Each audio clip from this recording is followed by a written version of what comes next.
Hello and welcome everyone. My name is Alexander, also known as Xander, and today I will continue on my ongoing walkthrough of a game called Grim Dawn on hardcore difficulty with ultimate included. Ultimate is the last difficulty for this game. So, plan for today's first stream is pretty simple. Continue on with the main campaign as well as trying to pick up some of the components, items and whatnot, cause I reapplied some of those early game components with the new ones, such as Ugdan Bulk Leather and Spell Scorched Plating. As you can see, they give way large resistances when it comes to Poison Acid and Bleeding at the same time, so you practically do not need to have already some of the anti-venom cells, as well as Silk Swatch and whatnot. But sad thing is that I am running low on resources, so this is another thing that I should be mindful of.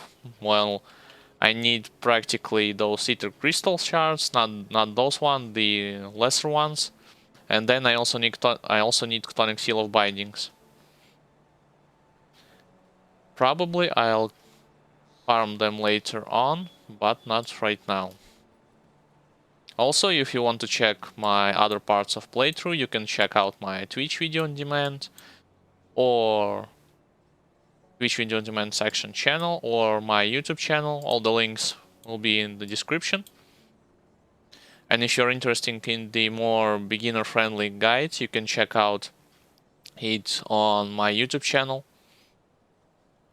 And there you will get more in-depth and elaborate explanation on your early game level stuff, as well as some of the boss's attack, what components to look for, what resistances you can have, you can neglect, so on and so forth. So, where I supposed to head? Travel to Homestead through the mountain deeps, alright.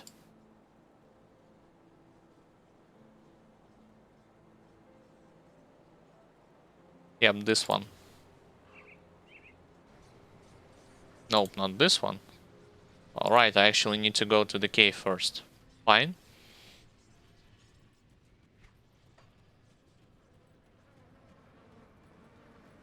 I am playing a physical death knight / internal trauma combination between soldier and necromancer. Having my main means of dealing damage a force wave skill with two-hander. I am wearing full Krieg set, and when it comes to weapon, I'm wearing mythical Stone Fist Rebuke. So let's see what they can throw at me in this place, if anything.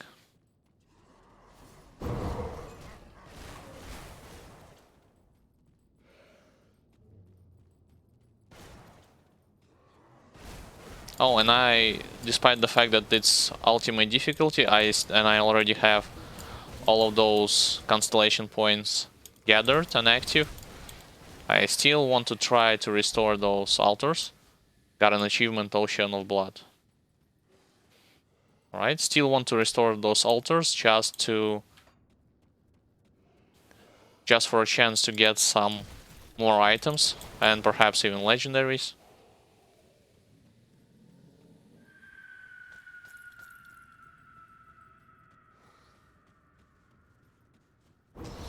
A boss is here waiting for me.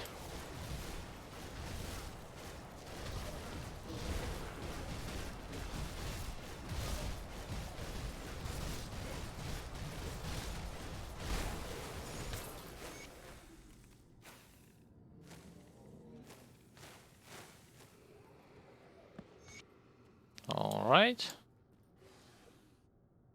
So, some more elites. I don't get it. Why, when I keep clicking on those desecrated shrines, he runs straight at the back? It's, in general, a bad idea to engage an elite standing, like, right here, because you swiftly can get surrounded. Instead, what you plan to do is click right here and then immediately move back. It's a more safer approach in my opinion.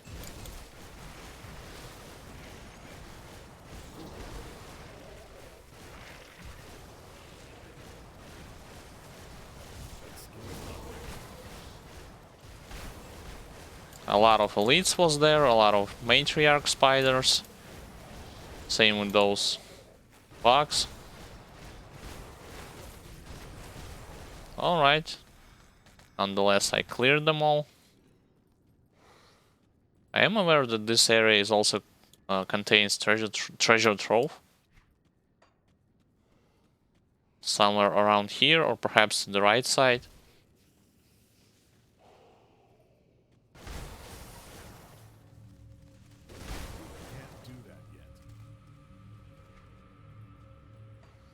Let me check right side then.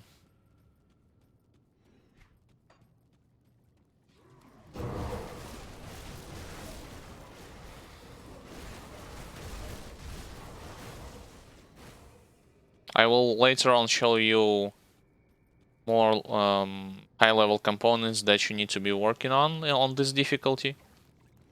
I already showed you two, such as Ugdenbach Leather and Spell Scorched Plating.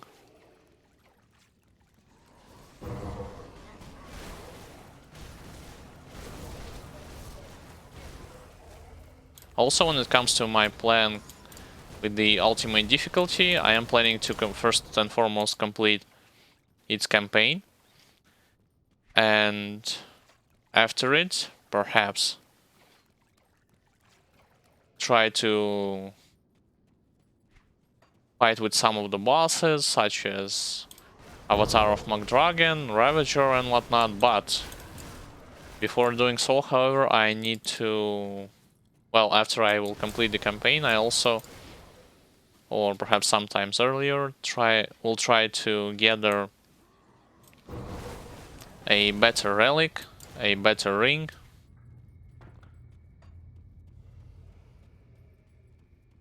Via farming recipes or in roguelike dungeons and whatnot. So to be better prepared for the fight with those bosses.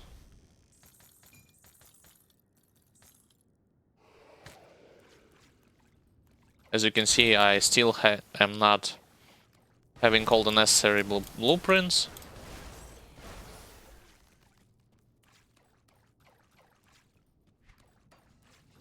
So it's a good thing, in my opinion, to do it sometime in the future.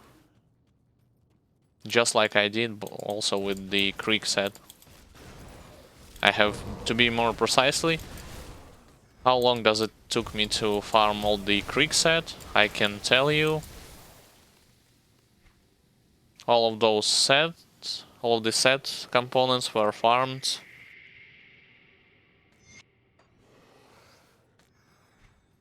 Were farmed in Ashes of Melmoth in 3 places, like at the Crown Hill, 2 areas and 1 in the Melmoth outskirts.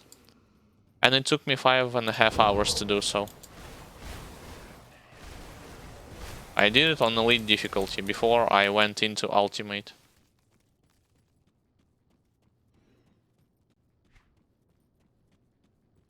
So I need to go to the left.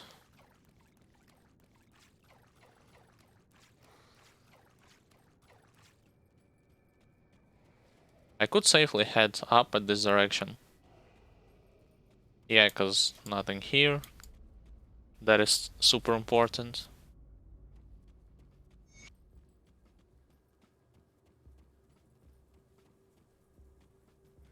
And also can go back to this Deadman Gulch area and complete this quest that I have picked up earlier.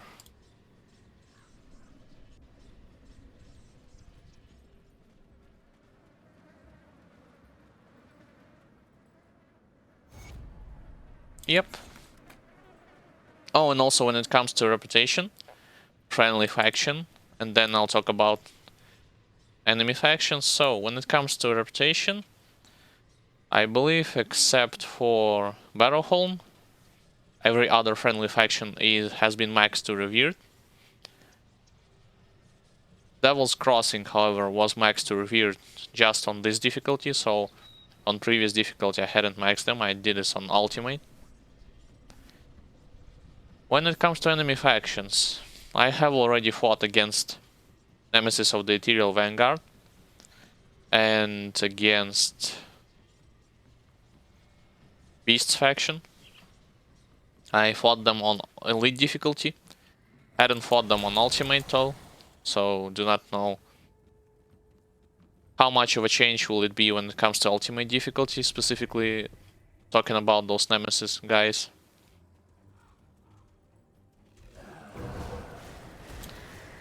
When it comes to vanilla Nemesis faction, I believe either Arkovian Undead or...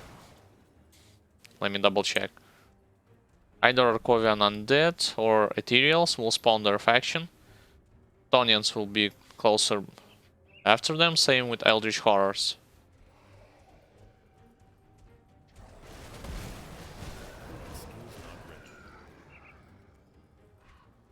So I usually go first and open up the waypoint to the homestead.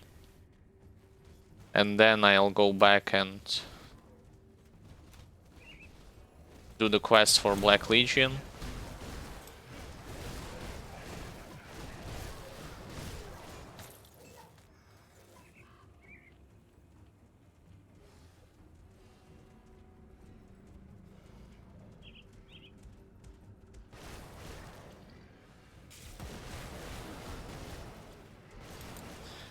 When it comes to the first two difficulties, I can safely say that Death Knight character, Death Knight class as a whole, is a very reliant class, so especially if you are a beginner.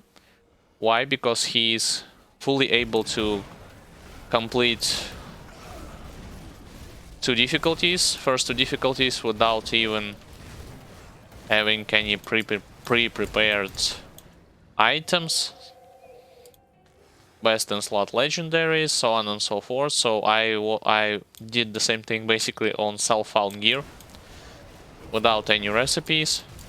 I'm talking about first two difficulties, meaning normal and elite.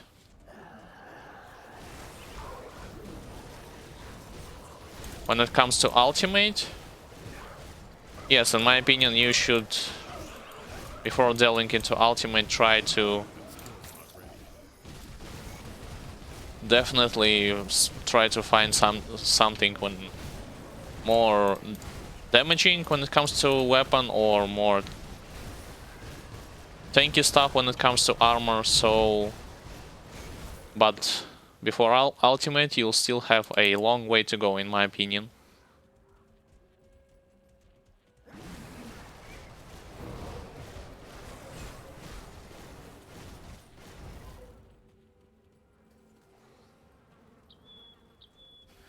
I am wondering whether or not right now I need to go and bring back those cannons from the conflagration area. Can I do it? I believe I previously done it preemptively on elite difficulty. So perhaps I can do the same right now on ultimate. Oh, and no, I do not plan to go to Port Valbury on ultimate difficulty, nope. Not in a million years. Why? Because, believe it or not, when it comes to roguelike dungeons of this game, I am still, subjective opinion of mine, but still, I am considering Port Valbury to be the hardest of the roguelike dungeons. Even harder than roguelike dungeons in DLC, believe it or not. And if you have played this game and will at least visit it once, this area, you'll know what I'm talking about.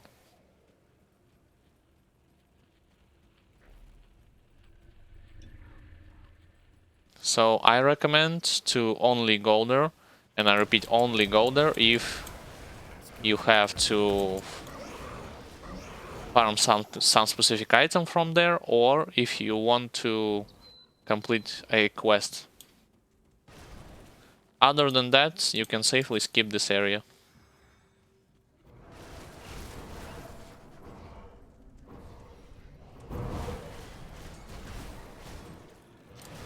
And that's especially relevant on hardcore, believe it or not. Alright, I can damage them right through the wall, that's good to know. Although I am taking some damage in return. Probably through the Reaper guy.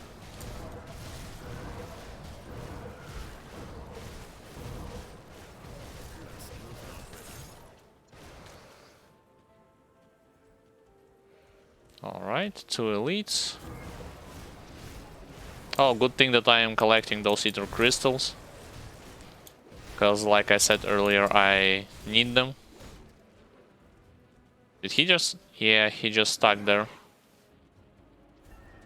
Right, let me first deal with those guys. Then I'll come back for this ethereal crystal thingy.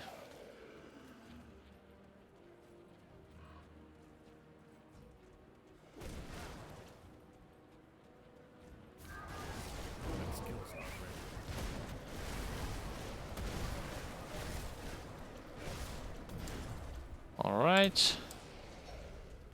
I am going here, not because I'm, like I said, I do not plan to visit Port Valber anytime soon, just to destroy those crystal formations and pick up ether crystals.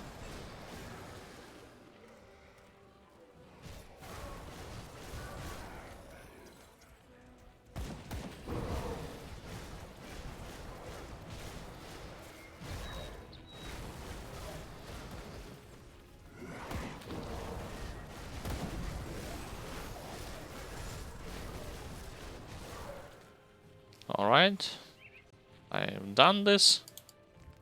Let's return to the other road.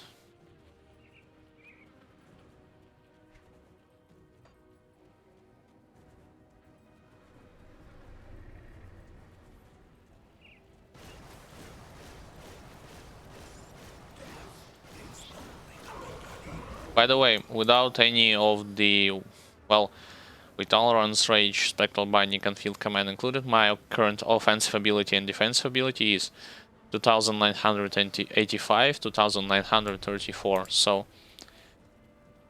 I am getting closer to 3k mark. Although some people, well, why am I mentioning it? It's just that 3k defensive ability is one of the things, remind you, that you need to be worried of when it comes to ultimate difficulty. Should you wish to fight against most of Nemesis bosses right here, and in general, should you wish to deal enough damage and survive against their blows.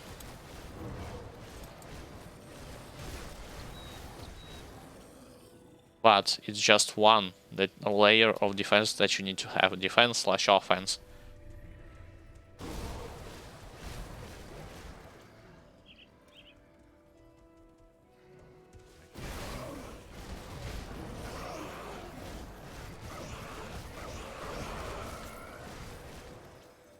All right.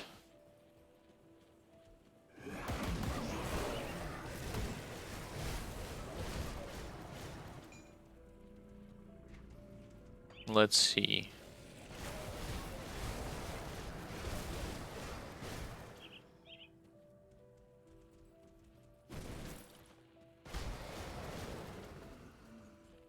Can I pick this crystal? Yep, I can. Oh, my skeletons from Revenant does not... They did not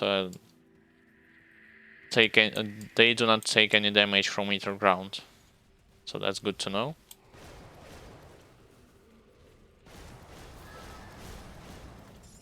Doing same thing from here.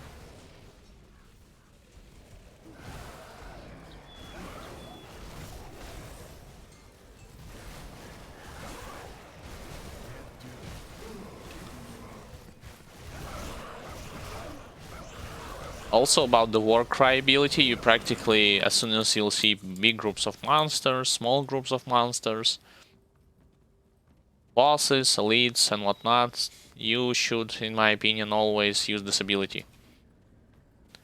Why? Because you instantly reduce 30% of HP of monsters, which getting hit by it, that's one thing. The other thing, you'll reduce their resistances to physical damage.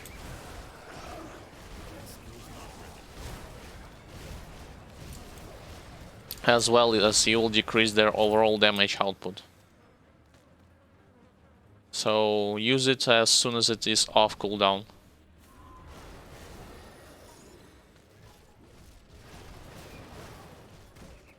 My skeletons took care of this ether crystal thing. Oh, and when it comes to this 30% damage reduction... Oh, there's an Ethereal Watcher here. Oh, never mind, it's this boss.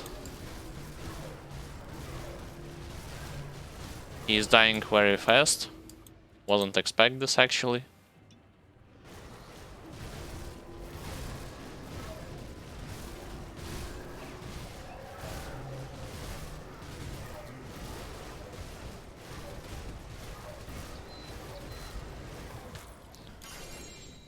Not afraid of little fire.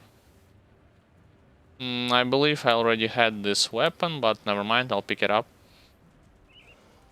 So... yeah, so I was coming here for the cannons, which are further to the top and then to the right.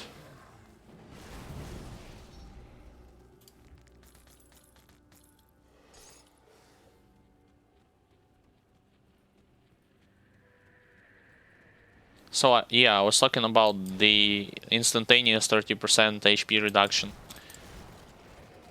And I didn't know that on Ultimate there's also a shrine here. Well, the thing is that you can actually stack its effect, so let me explain. As soon as I... yep, 33% reduction to enemies' health. This is not just a debuff, this is actually an attack. I consider it an attack. You shout once, you reduce 33% to enemy's health, and this 33% does not coming back. You shout twice, once more, minus 33% of their current health already. So you can practically damage some of the monsters without even hitting them with your attacks, just by shouting. Keep that in mind.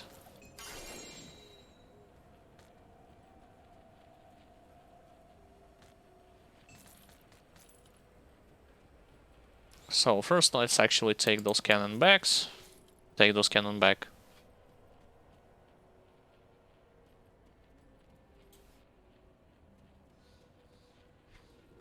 And then I'll engage in a fight against those elites. Let's see.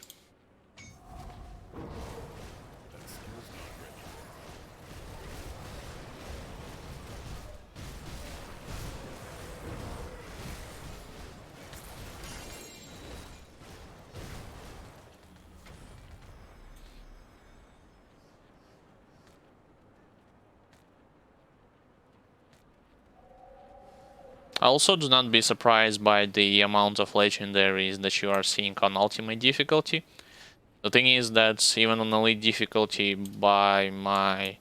judging by my own experience, the drop rate of legendaries has been increased. Wait, you gotta be kidding me! I haven't clicked on the waypoint here. Nope, I haven't. All right. I'll run there on foot, it seems. So the drop rate the legendary drop rate, excuse me, has been increased when it comes to elite and ultimate difficulty, once again judging by my own experience. And also those versions of item as you just saw, like mythical variety, I believe you need to be at level 94, yep, to equip those items. So it is considered a late game gear at this point.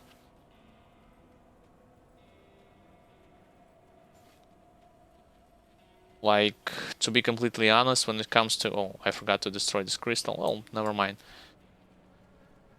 At normal difficulty, there aren't that much legendaries out there that you will collect.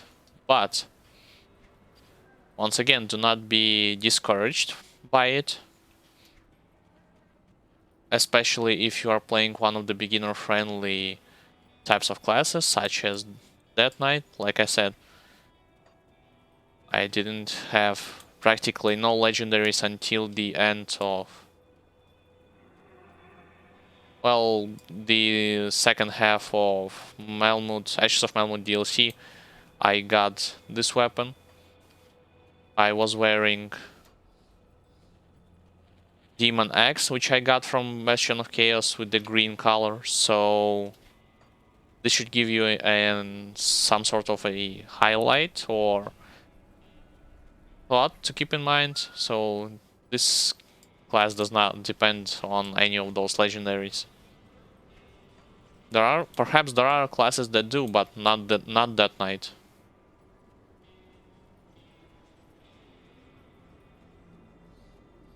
So let's talk with you. Accept your quest. Same with you.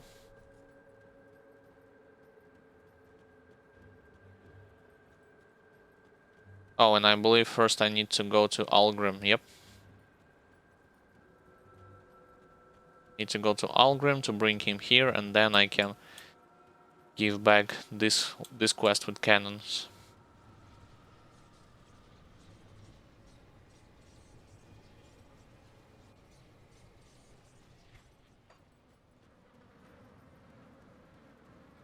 So how? Good work. Right now, like I said, I am mostly concerned of several options when it comes to reaching closer to vanilla endgame as well as DLC content.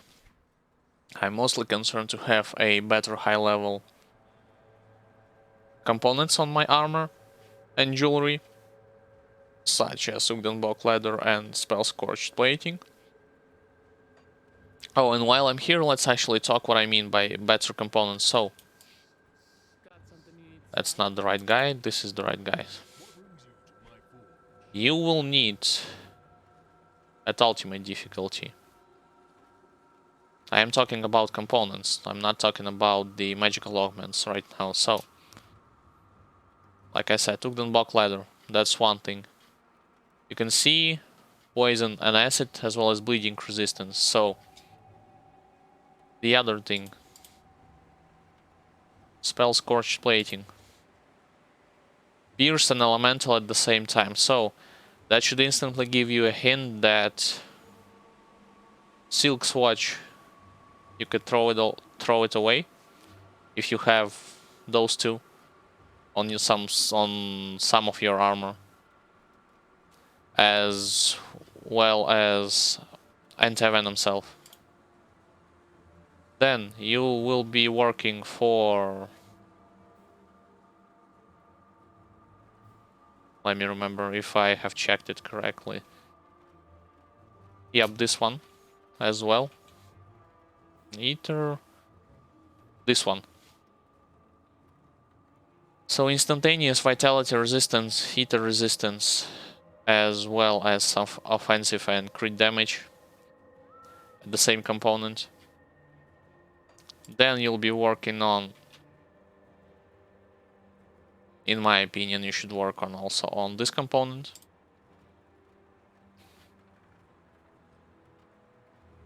And when it comes to your weapon,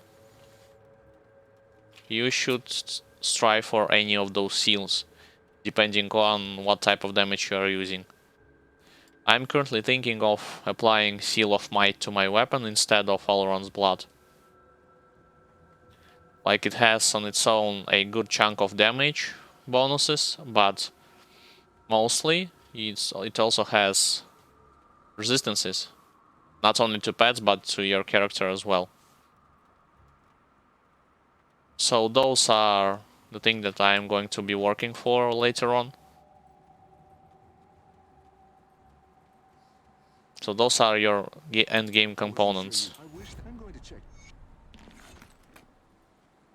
I'll skip the pleasant. The Legion is split on two.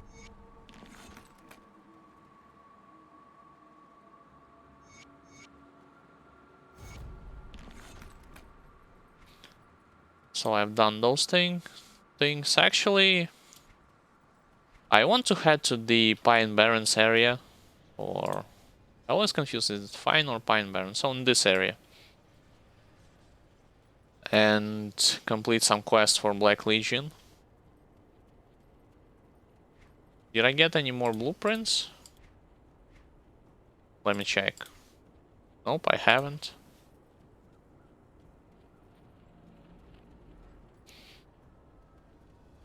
Also, I am fighting materials here, so my... Yep, my ethereal enemy faction bar has slowly filling up to Nemesis status. And like I said earlier, I fought only 2 Nemesis bosses at this point, so only Archmage Alexander, which is a Nemesis of Ethereal Vanguard, and Chupacabra, which is a Nemesis from Beast faction.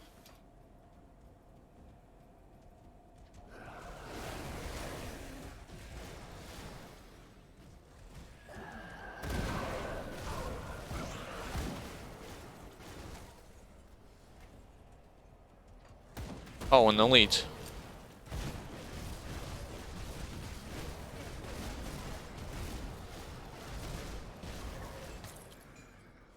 Yes, on this difficulty I should definitely not ignore those elite guys.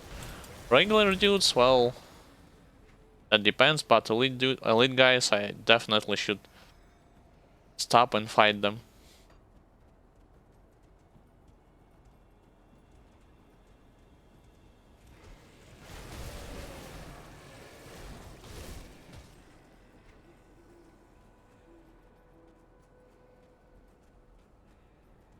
By the way, if you are interested to check,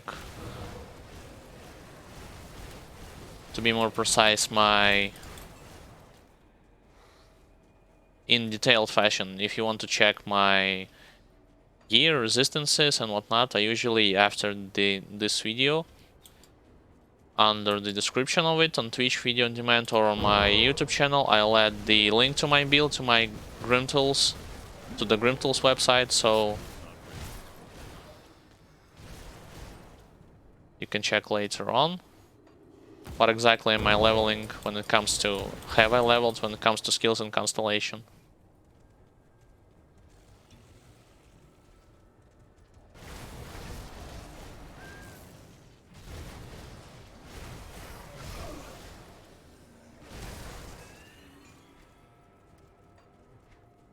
So let's see. Yep, I'm going to this passage.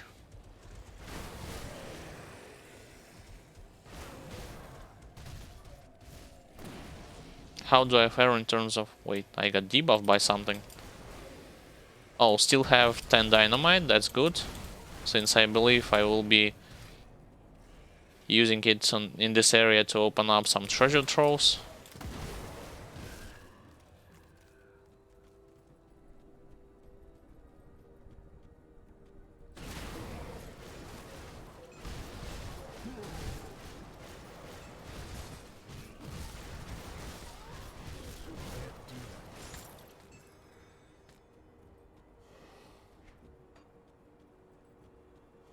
Also, I am going to be working on to have better relics, since right now, despite the fact that I'm at level 100, I'm wearing level 35 Juggernaut relic.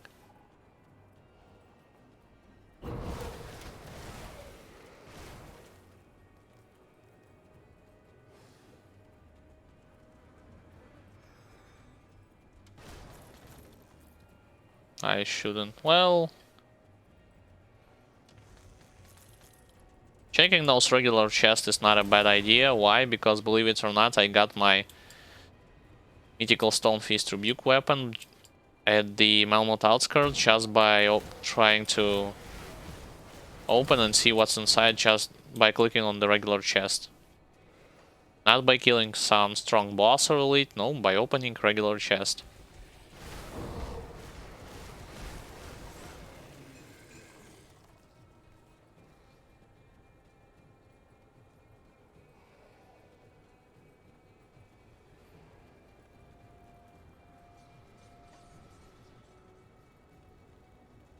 Quickly accept their quests.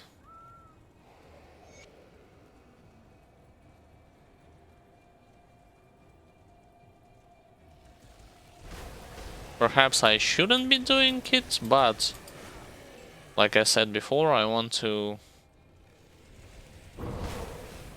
complete most of the ultimate quest line.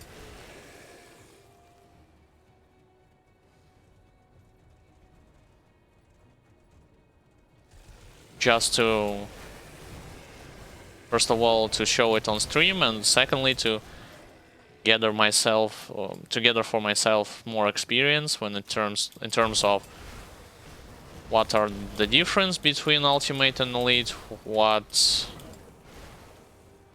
I should be working on or working around in certain areas, and I'm not talking about just in general damage and HP.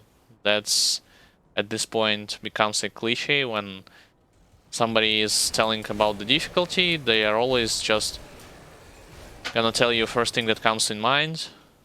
Oh, just monsters will have more damage and HP. That's it? I mean, anything else? More damage and HP? Well, I get it, but still. So this is the thing that I am looking for.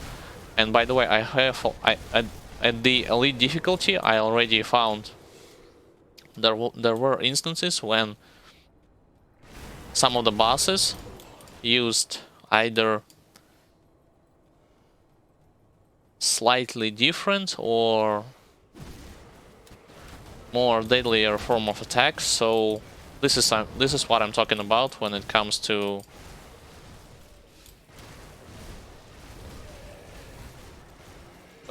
different stuff between those difficulties.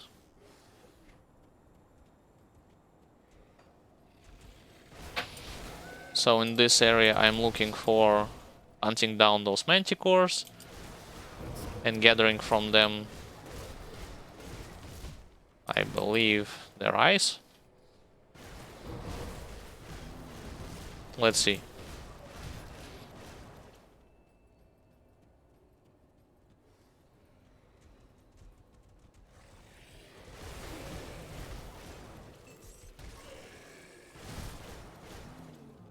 By the way, from time to time my mana in certain areas will run low. Why? Because I have a energy leech ability. I mean, not the ability, but percentage of energy leech. What does it mean? It basically means whenever I or your character is going to get hit by spells, you'll get some mana back. It's just that in some of the areas monsters do not cast spells, or don't cast that many spells. Let's see if Corrupted actually will.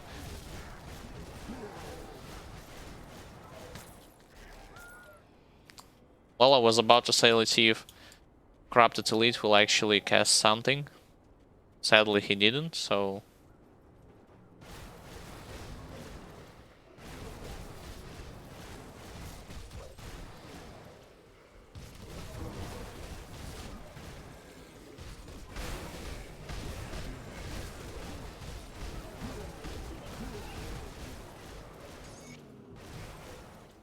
Alright, Manticore Poison Gland, that's the thing. And I need to kill Manticore boss in this area as well.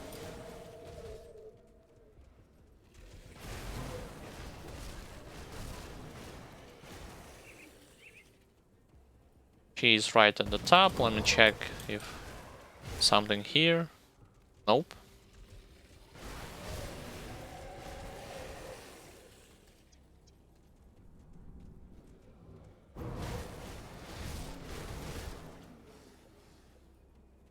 Let's use my Mark of Torment and then Shout. And then let's try to wail on her with my Force Wave.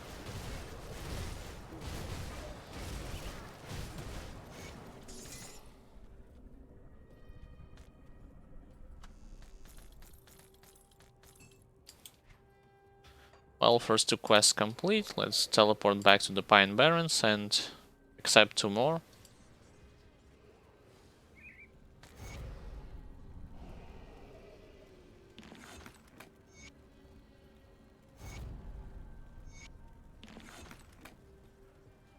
And immediately go back to Personal Reef Gate.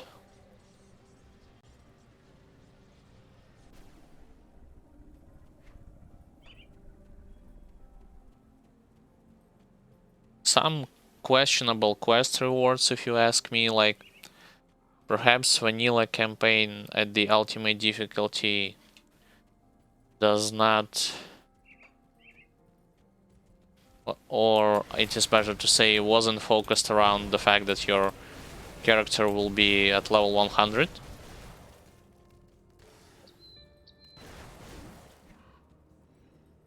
I mean, yeah, it's campaign that was designed before the DLCs, so that's one thing. So this is why I was leading for yet another questionable, yeah, for me, but for the rest of the folks it's not. Quest rewards, I mean, level 70 green something something sword, I believe I got there. But like I said, it wasn't intended for you to have level 100 at the vanilla campaign on ultimate difficulty. Or perhaps I'm wrong. So in this area I'm looking first for this cave that does not have any entrance area on the minimap. This is this cave. This is that cave.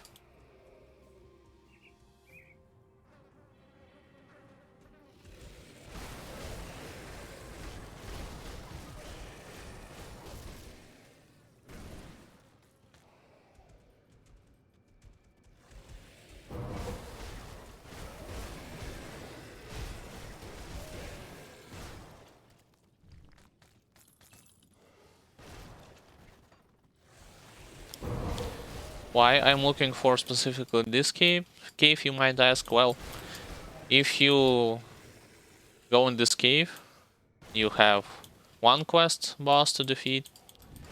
You'll track him down and kill him, that's one thing. And the other thing, right at the end of this area, you actually can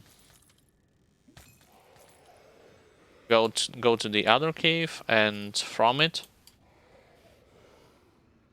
in the other area, you will kill yet another quest mob. So, killing 2 birds with 1 stone, practically. But sadly, I need to do my inventory management stuff. And for now, believe it or not, since I know what I'm looking for, I think I'll sell most of those items. Perhaps except for some legendaries.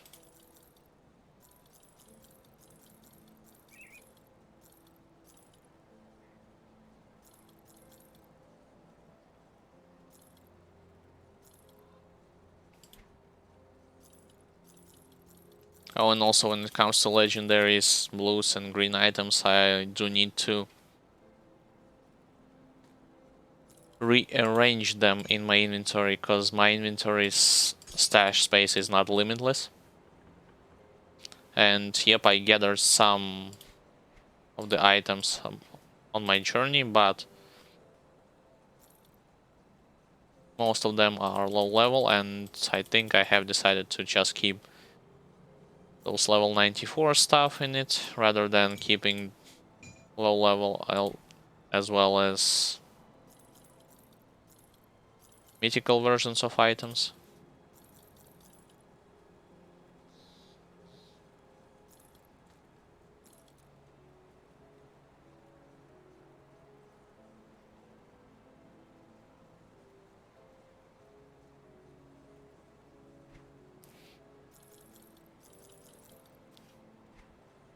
I believe I already had it.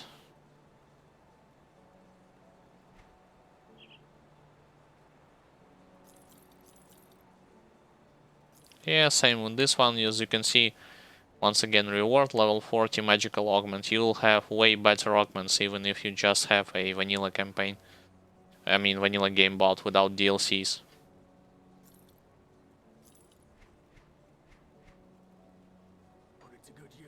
With this in mind, I'm actually going to gather a lot of low-level stuff from my inventory and sell it.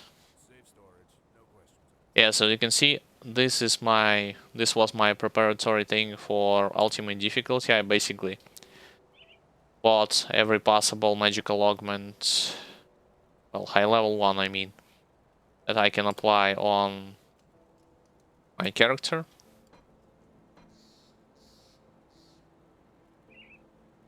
Put this belt here because, well, except for this one, just cause it's a soulbound item at this point, and if I want to put it elsewhere, I'll need to remove Anti-Venom Self and Mankind's Vigil.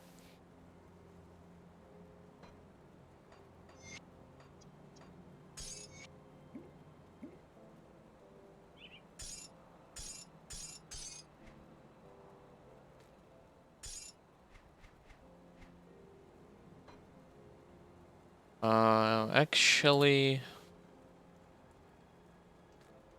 yeah, let's put this right here for now. So anything that's not level 94, I'll just sell, to be honest. Because like I said, the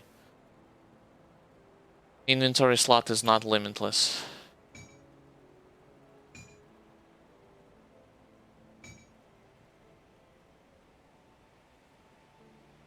$94, that can stay. This one, 58, 84, 94, 58, 75.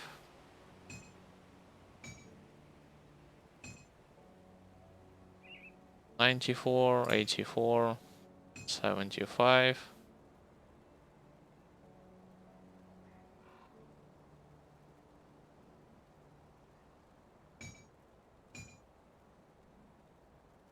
Let's check this jewelry.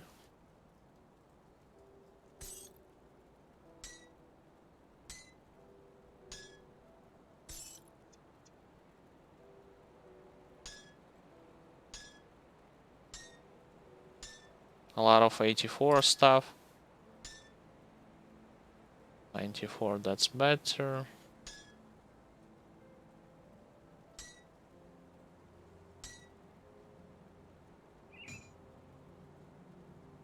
You might think that I'm doing a proposters thing, but like I said, inventory is not limitless, even extra stash. Like you see, I have bought a lot of this stuff. I mean, the slots.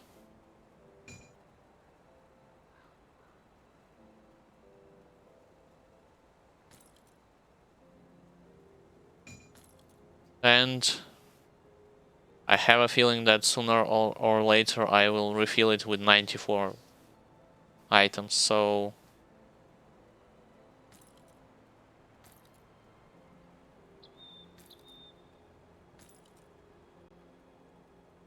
So 65, that's 94, 94.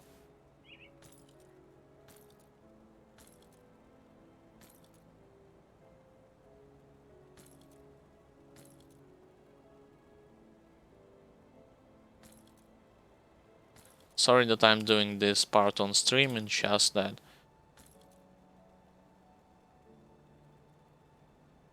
didn't have time to do it off stream, sadly.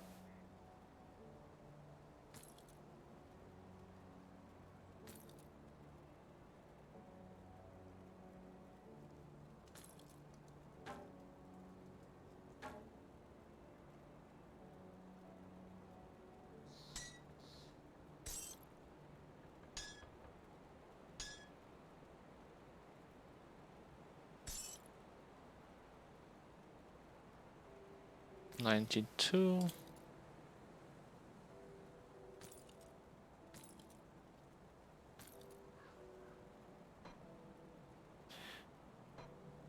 And finally those ones.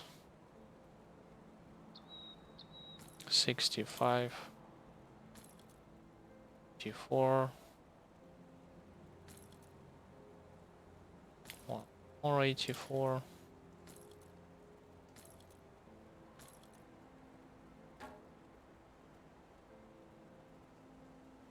This is yet another piece of Creek set.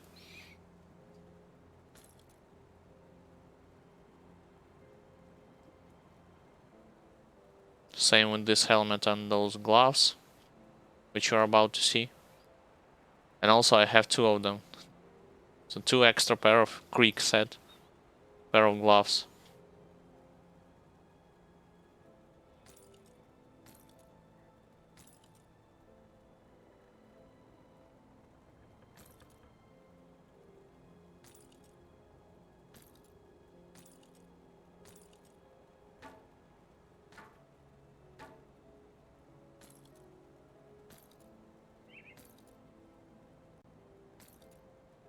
And finally those. Or I will not have enough place.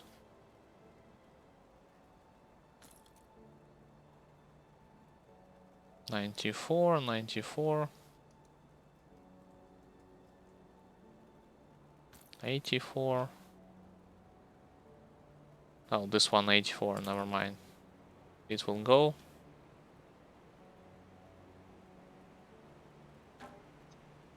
What about those weapons? $94, $94, and $94. So, let's sell them all.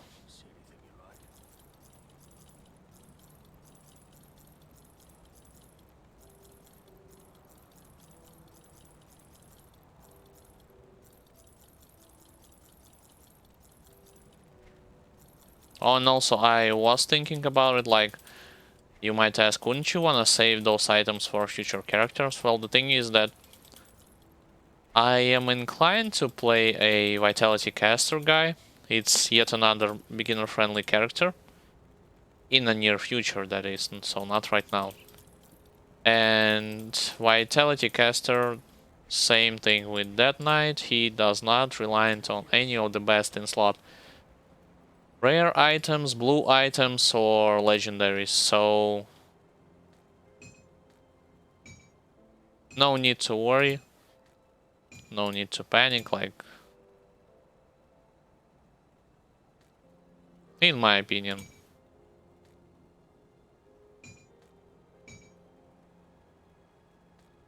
This is a two-hander. Those are my jewelries. This should be like a range stuff. Book.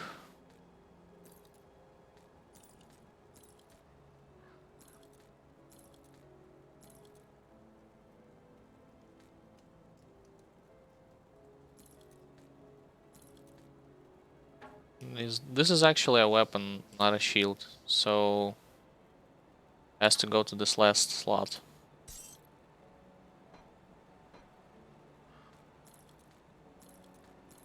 Oh, by the way, anyone is interested in Creek set, extra pair, I can safely share it with you, like those gloves and whatnot.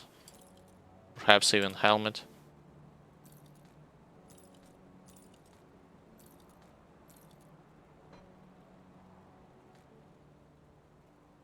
Armor, armor, more armor.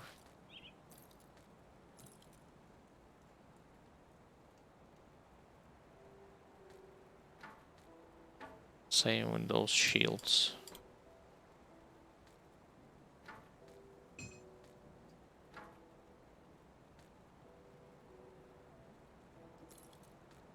Yeah, so as you can see, despite the fact that I freed a lot of space, it will still quickly fill up.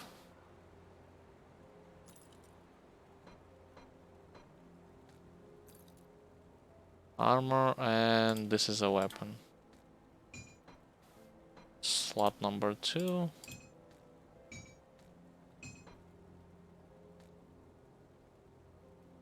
Ranged weapon, two-hander ranged. Phew! I done with it. Let's get back to business when it comes to campaign.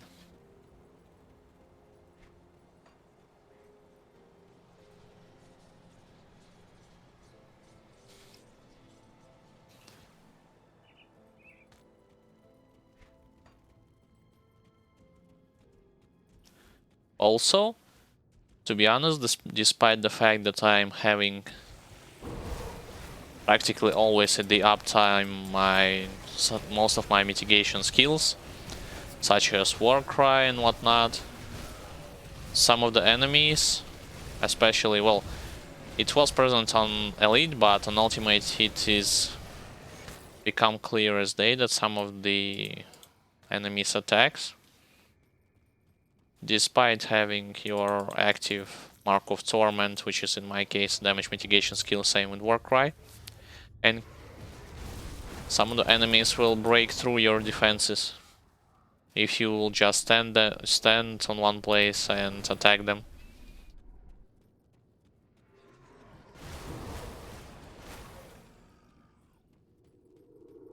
And by breaking through, I do not mean just reduce your resistances. I do mean that you will see this picture. Your HP bar suddenly starts to lose a chunks from it.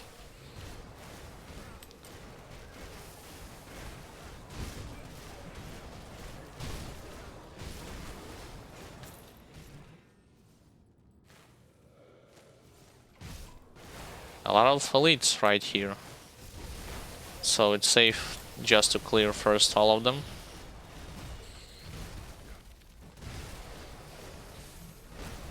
Yeah, since those spiders are also coming directly at me. So let's help them on their way.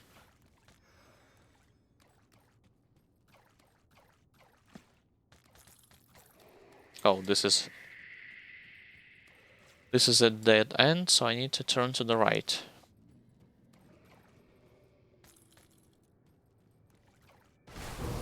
And it's a boss that you need to kill, so use Mark or whatever it takes to absorb damage / deal damage.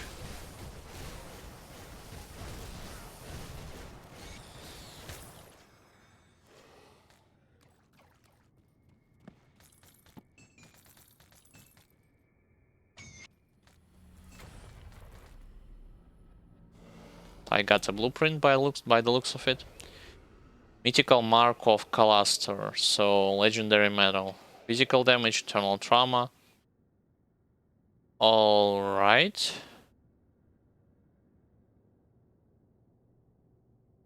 Elemental resistance, armor, offensive ability. And +2 to force wave. With a very good proc, if you ask me.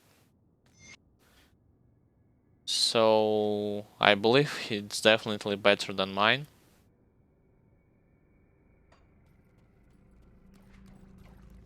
Currently I am wearing mythical Myrmidon Revered Star, but by the looks of it I will change it with this Mark of Calaster thing.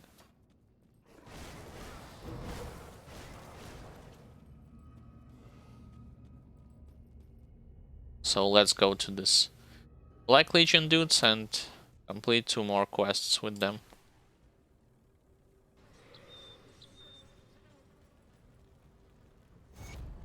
Quest number 1, quest number 2.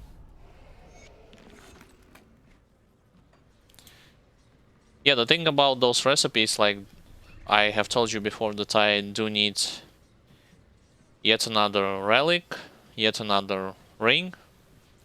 All of them have what you call in this game a world drop attached to it. What does it mean?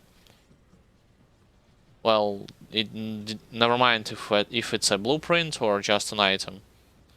World drop, this item can drop right like anywhere on the map.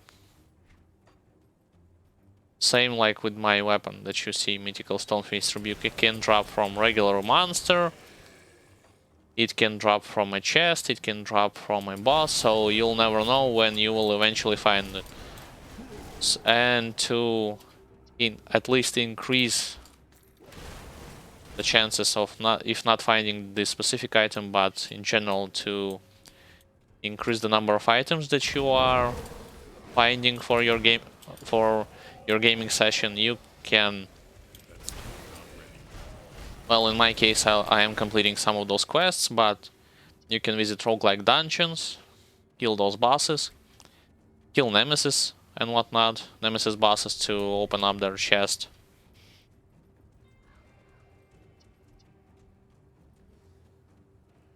So this is what I'm doing so far. Was doing and I am doing right now. Same with those altars, by the way.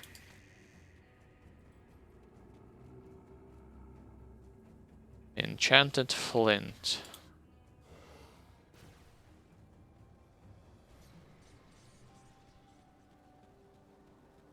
Let's go pick enchanted flint. And I actually, well, while I'm going back and forward,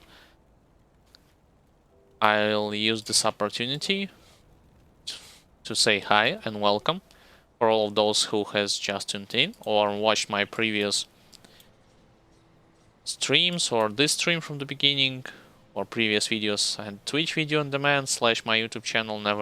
Nevertheless, welcome. My name is Alexander, also known as Zanderievitz, and I'm playing a game called Grim Dawn on hardcore difficulty with ultimate included. Ultimate is the last of this game difficulty. I am playing a Death Knight combination between Soldier and Necromancer, physical Death Knight, remind you. There are other types such as Eater and Bleeding Death Knight, but I'm playing physical. It's the most beginner-friendly class that you can think of if you're starting this game.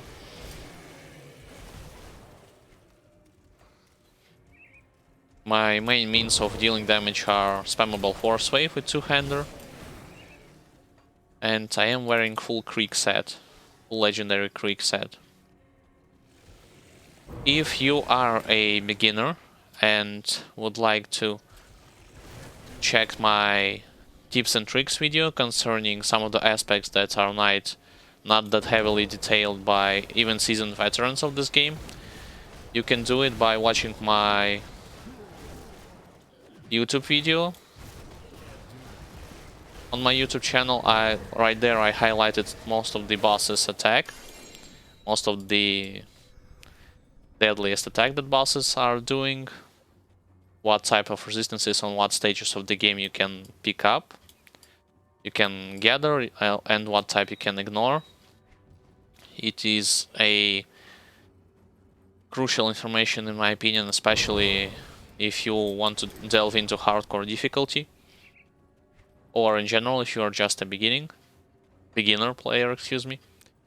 And also if you want to check other parts of my playthrough, you can do this by watching them on video on demand on my Twitch channel or on my YouTube channel. All the links are on the description. I hope you are enjoying so far the gameplay as well as my commentary. If you have any question, feel free to ask them. My plan for this ultimate difficulty is first and foremost complete its content. I mean the campaign with the vanilla and DLCs.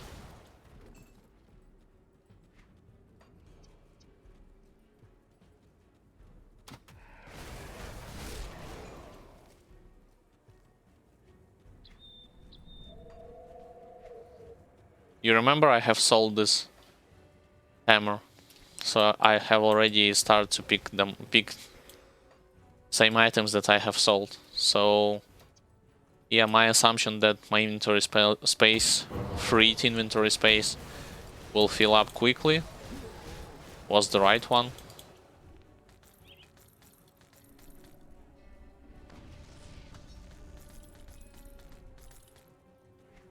Yet another blueprint. This time for some dagger.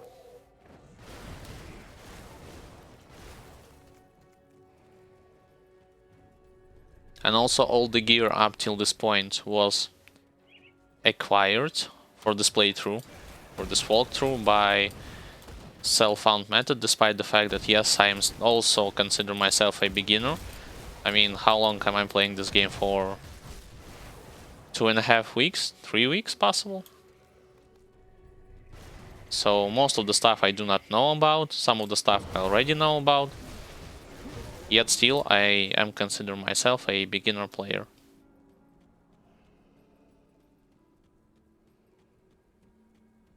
Despite the fact that I'm playing on 3rd difficulty.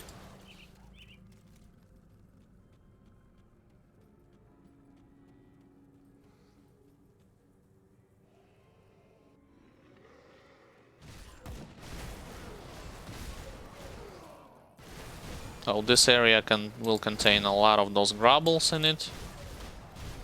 And sadly they do not cast that much spells, so my mana regen will be kinda low in this territory.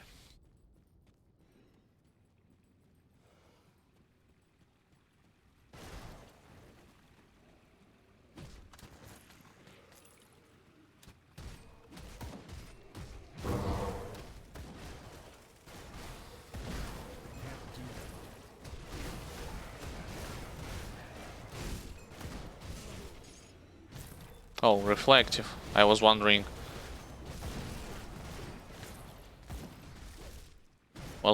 what type of monster actually hitting me.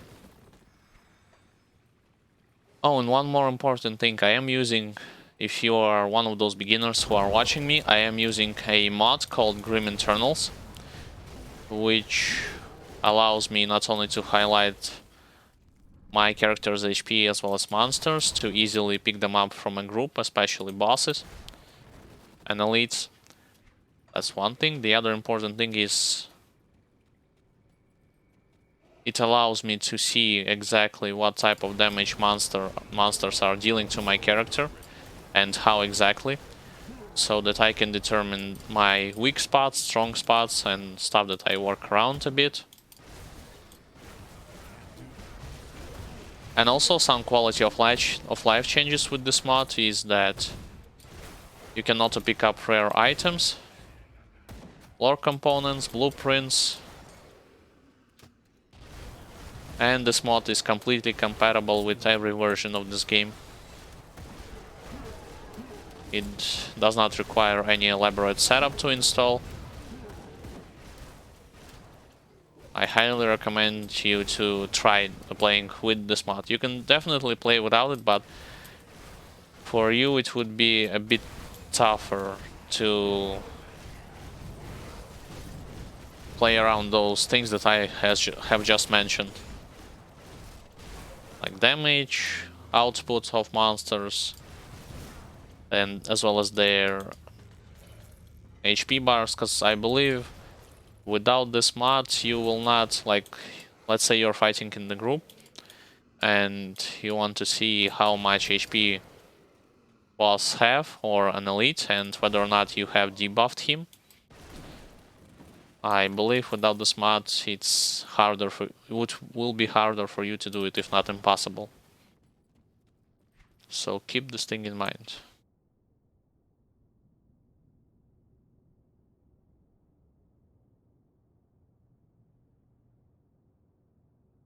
This is actually a better component, also in my opinion. Why? Well, not only the first 3 lines, 24 pierce resistance, armor, 8% and physique, 15% damage reflected reduction. It's very good in my opinion. Why? Because I am playing... Oh, so he can craft something legendary as well. So I believe this is yet another blacksmith. Previous one who crafted legendary items was at the Forgotten Gods on elite difficulty. So I was talking about this reflected damage reduction. Internal trauma damage is very vulnerable to reflected type of enemies. Why? Because while their reflex aura is active, you can actually die from your own damage. Because internal trauma, the fact is that internal trauma ignores target's resistances as well as yours. So any damage you are doing to a certain monster will return back to you. And if you ask me, any sort of way that you can mitigate it is important, especially on ultimate.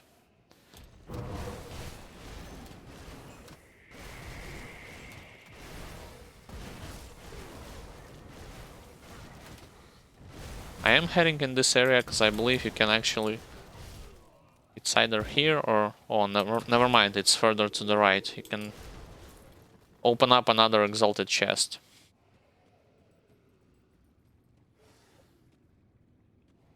Or not, if not exalted, then hidden spoils.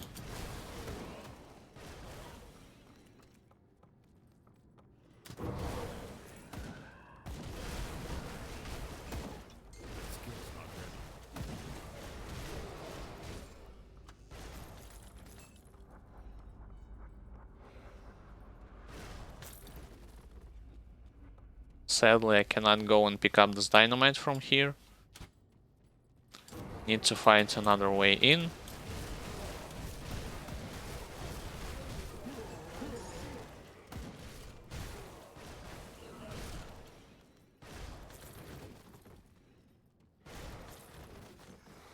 By the way, like, I am considered myself a beginner player, and I want, despite the fact that, like I said, playing control difficulty, so I want to ask, what's the difference with the, like, white attack? I get it, it's your base damage output. Yellow attack, I assumed it's crit. What's the difference when you see orange numbers popping up? Is it your super crit slash double damage? Because I do not know what it is.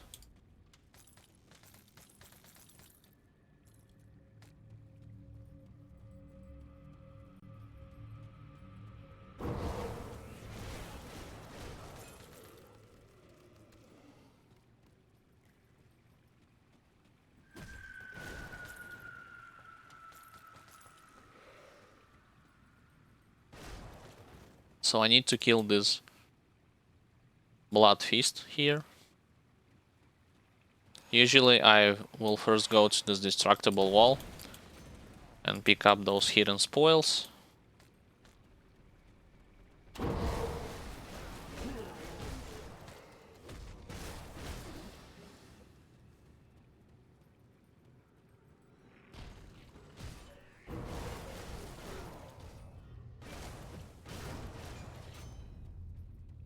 Alright, this boss, let's see.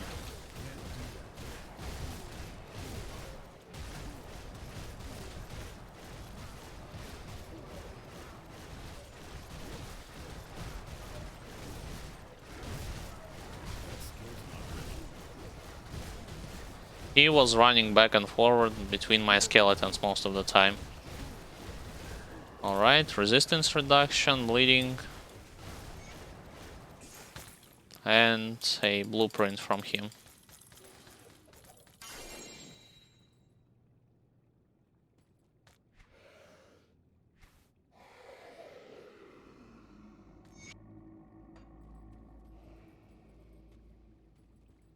So this is it when it comes to this area. This area's quests from Black Legion, guys.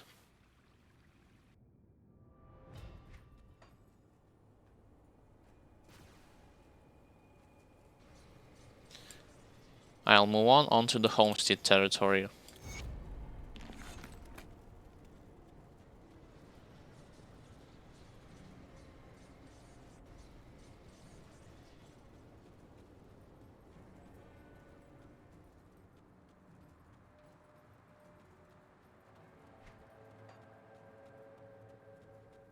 So in this area, I usually first go for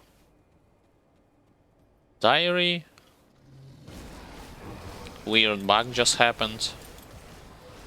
First there were no bugs, and then they appeared right in front of me.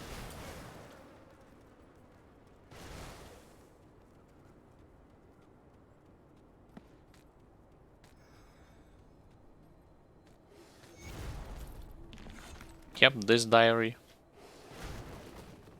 As soon as you'll pick it up, you'll accept your quest.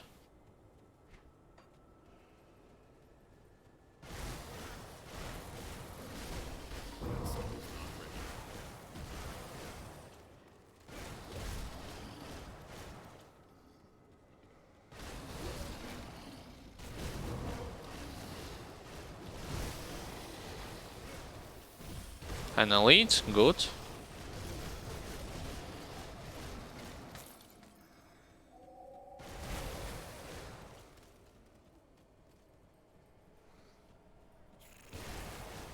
Also, I am trying to locate a lootable corpse in this territory. Why? To click on him and accept a quest for hidden treasure. This lootable corpse can be found anywhere on those farms, so you just have to be on the lookout for him. I mean, nothing critical will happen if you miss him somehow, but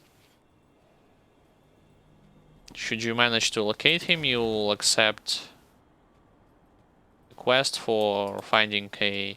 Well, at this point it's quote-unquote hidden treasure. Why? Because you're not gonna miss this one area which requires dynamite for you to blow up. Actually, now that I'm thinking about it, yeah, there's two areas. One, it's yet another optional quest, and the other one is definitely hidden treasure.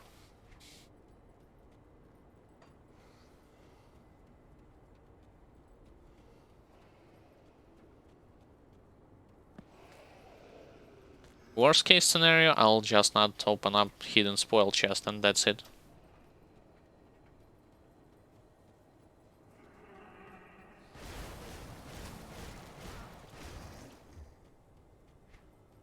So let's go to this ruined shrine.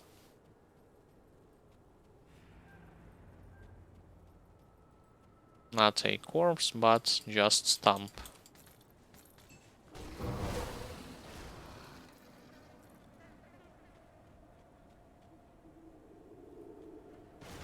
Oddly empty around here. And on elite difficulty there were more enemies in those areas.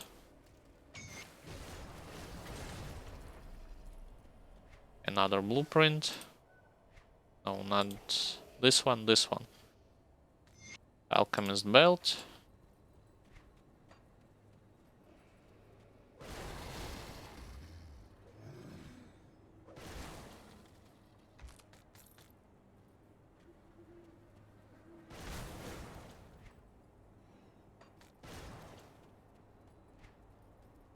So let's go further down.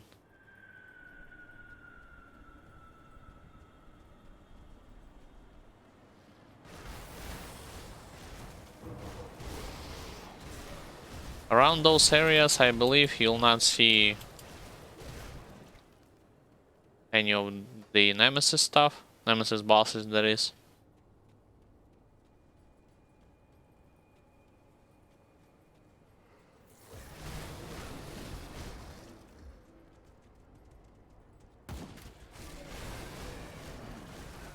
I believe I need to go to the bottom.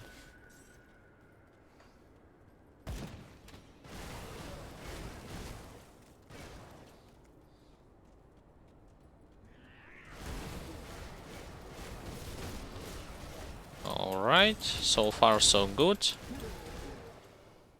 Progress through the ultimate is always good to see.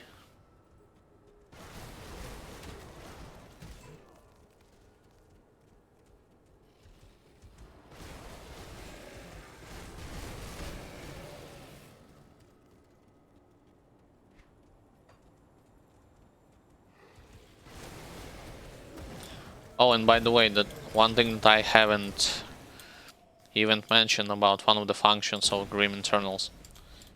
I believe someone talked to me about it, like you can actually teleport to a certain places. It will not bypass, however, your skeleton key rooms, but you can teleport right at the entrance, and from there kill stuff / farm stuff, so it will save you some time. The thing is that I, to be honest, do not know how to do this precisely, so I haven't used this function at all.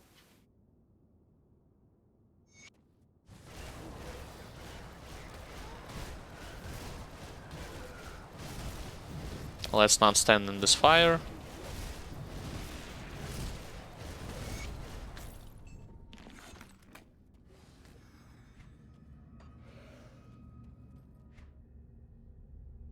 Barrowholm still a lot of points until rear status.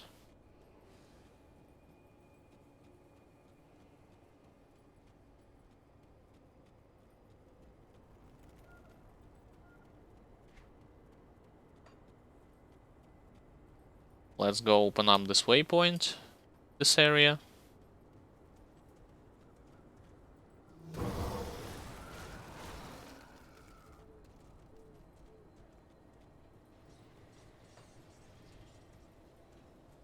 I am calling it waypoint. Why? Even though it's a rift. It's just because I used to play a lot in Diablo 2, so calling something waypoint, it's easier for me. You can call it whatever you want to call it. I do not insist on a certain name, but for me it became a habit at this point calling those gates a waypoint, those rifts.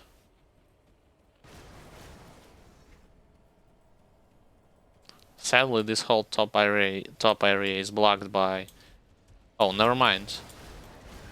I was about to say it's blocked by fence.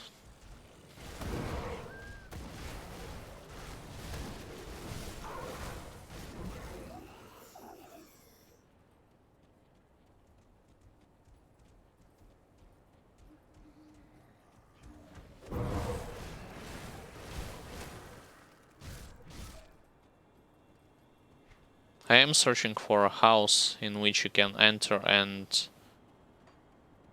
find materials there.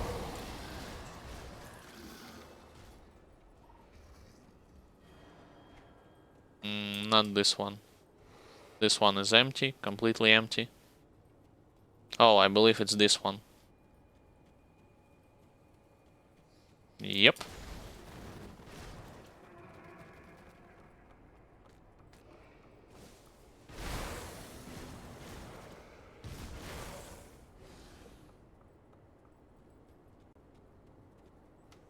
Usually you can you'll either find materials here or at the entrance or in both areas.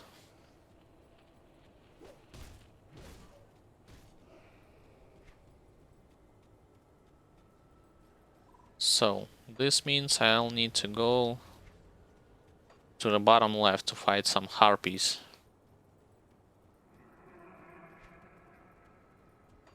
Oh, 2 elites, never mind. Changing plans.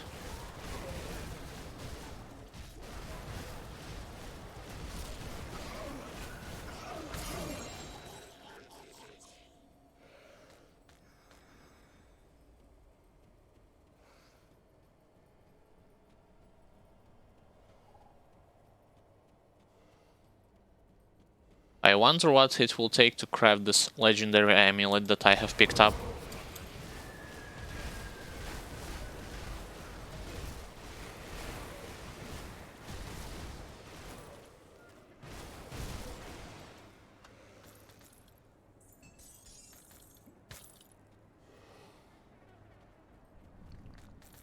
No elites. Or perhaps I need to kill... Nope. I was hoping that some of them will appear, but just regular harpies.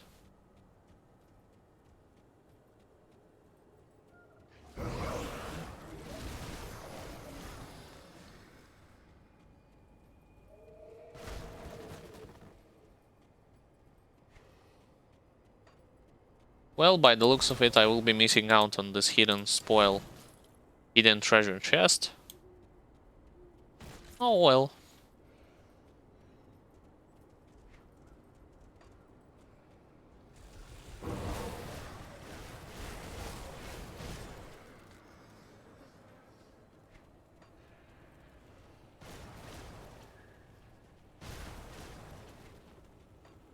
So now I'm looking for the entrance.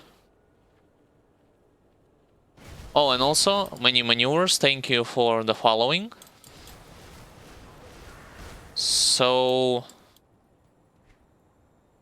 let me just stop for a second and explain what am I doing. So I am looking for currently on the entrance of this hive on ultimate difficulty.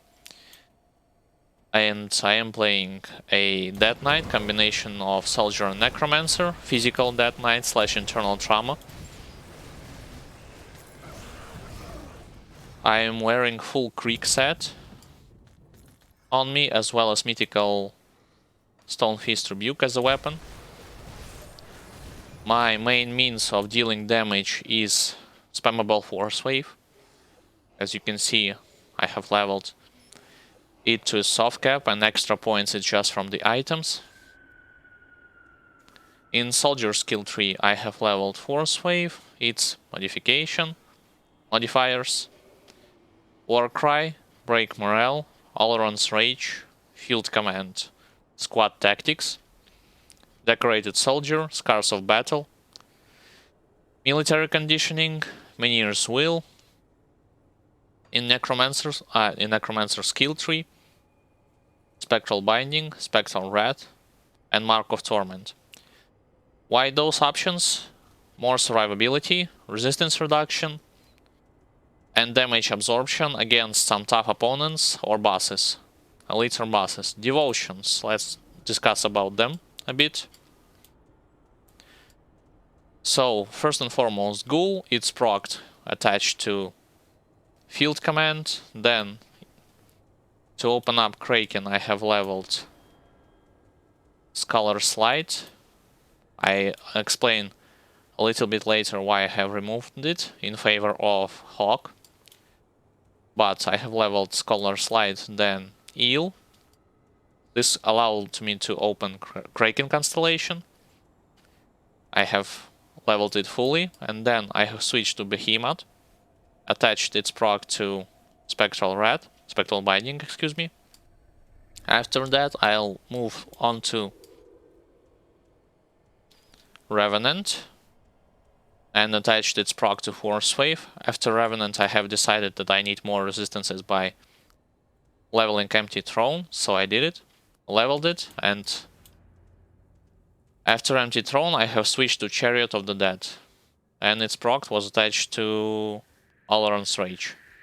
It gives a lot of offensive ability and a good defensive proc, in my opinion. After Chariot, I have removed Scholar's Light and put it into Hawk, and decided to level up, well, not the Hammer first, but actually this one, Solemn Watcher. It gives, in my opinion, a lot of defensive ability, but most importantly, it gives reflected damage reduction, at least some form of it. Why? Because internal trauma is very vulnerable to any type of reflected enemies, especially on absolute difficulty. I mean, I emphasize it because on absolute difficulty, the percentages, the damage output of monsters and their reflected damage increases significantly.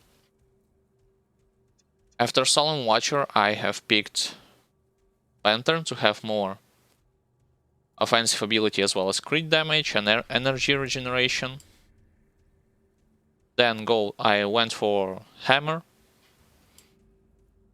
And finally, I have decided to pick up a Crab Constellation. Before I was using Turtle.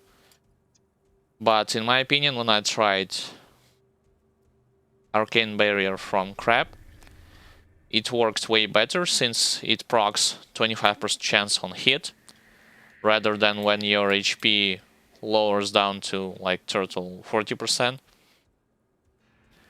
So, and it also protects against Elements, Ether, Chaos, as well as flat physical damage, so that's that. And gives bonuses towards physical, internal trauma damage, which I'm using. When it comes to items, like I said, full Creek set. Helmet, chest guard, shoulders, Creek grasp, Creek boots. I specifically farmed it, let me show you in which locations. Helmet outskirts, there's a cellar and there's a boss that drops only boots. So that's one thing. Crown Hill. You will hunt down there Valexteria a mage boss. And in the Crown Hill you can enter into the Flash Factory, and right there you need to kill Flash Weaver Creek boss fight. That's when it comes to those items. Those pants was dropped also in the Flash Weaver Creek from the chest. So I got lucky there, I'm not gonna lie. I wasn't expecting those pants to show up anytime soon. When it comes to other stuff, this belt was actually acquired on absolute difficulty. Previously I did not wear, previously I was wearing blue belt. Rings, so this is a ring that I have found on Ashes of Melmoth, I believe, from some of the elite. I know it's not a deal option, but for now it is the one that I'm wearing. This ring was bought from Coven's Refuge. Amulet was bought from Covenant of Bismael in Forgotten Gods DLC. And this Myrmidon Revered Star was a quest reward, believe it or not, from on first difficulty when I talked with the guy who gives you quest for Tomb of Heretic. This is when it comes to my armor. When it comes to my relic, I am wearing a Juggernaut relic, level 35. I know that this is underwhelming relic. I have aware what I need to improve, what type of relic I need to be looking for. But for now, things are the way they are.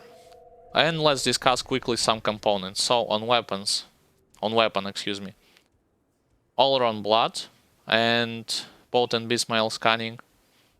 I will change all around blood for, I believe, Seal of Might will seal the deal, because it's better than all around blood, but for now I'm wearing it. In chest I have Sanctified Bone and Mankind's Vigil.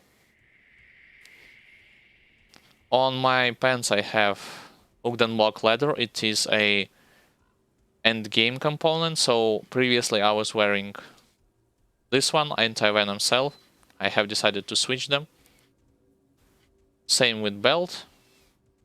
On boots I am wearing Spell Scorched Plating and Outcast Warding Powder. On my gloves, as you just see, Anti-Venom Cell.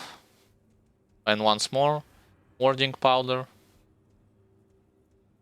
Silk Swatch, but I'll remove it later on. Just for now, I am wearing it. And when it comes to rings,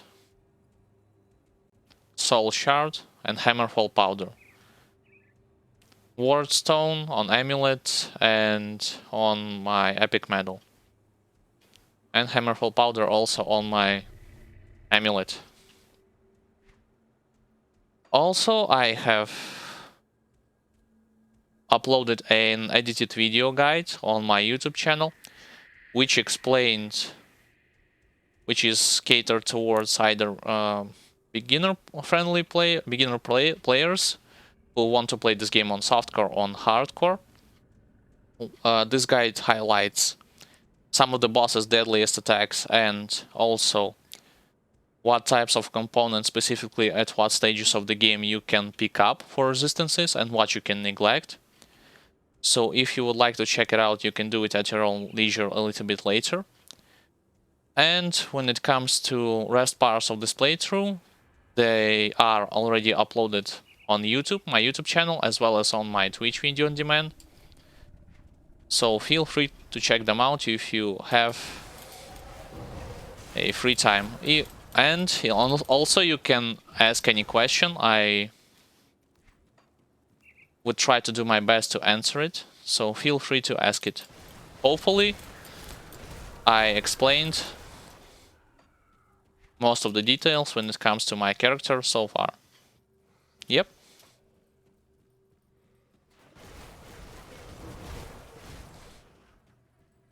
Currently my plan on when it comes to ultimate difficulty is first and foremost complete its campaign and to see what are the difference between ultimate difficulty and elite when it comes to not only damage and HP, but also I'm looking for specific nuances such as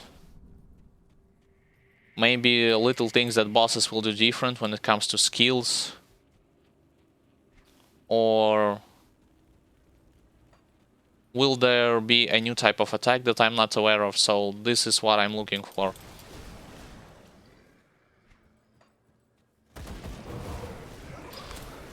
And also, believe it or not, I am still consider myself a beginner player. Like, I am playing this game for how long? Oh, well, 3 weeks. And despite the fact that I am on a third difficulty, I still do not know a lot of things about this game. Like, for example, I already asked before, I see white numbers when I hit mobs, I see yellow numbers. I assume yellow numbers is your crit, but I often see right now orange numbers. What does orange number means? I do not know, to be honest.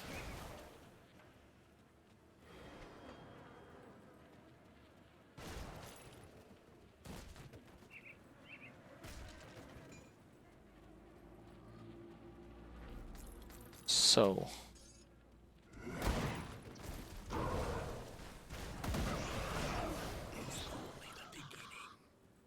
how long until Ethereal Nemesis will actually show up?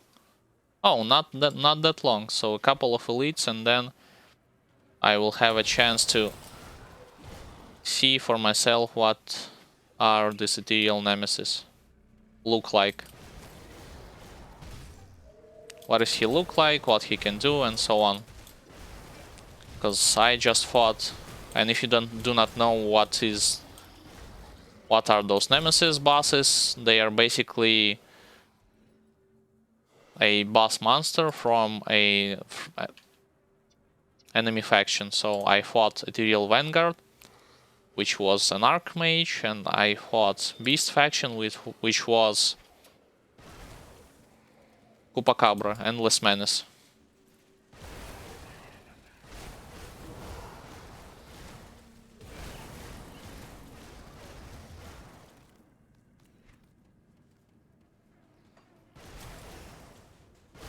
So right here I'm looking for this entrance to the cave where Hive Queen is.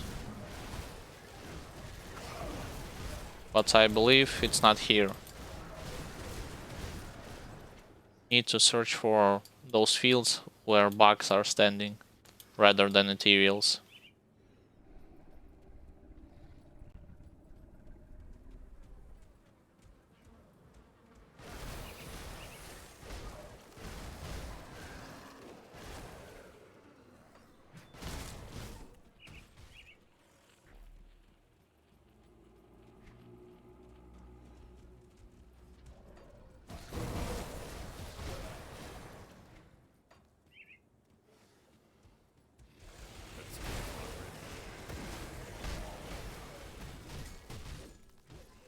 So this is the area which I previously had talked about. If you have picked up this hidden treasure quest, you will need to blow up those rocks and enter there and click on a chest, and this way you will complete your quest. Sadly, I haven't located this corpse from which you actually start this quest, so for now I'll skip it.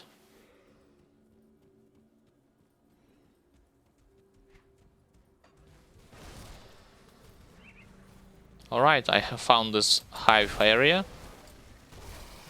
which is protected by those bugs.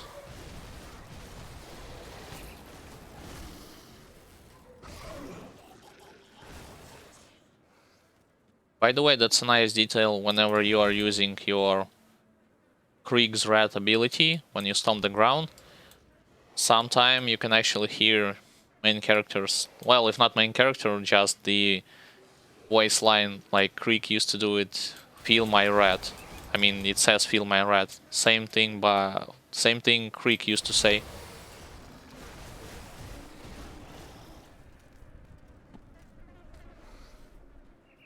So let's go straight into this cave.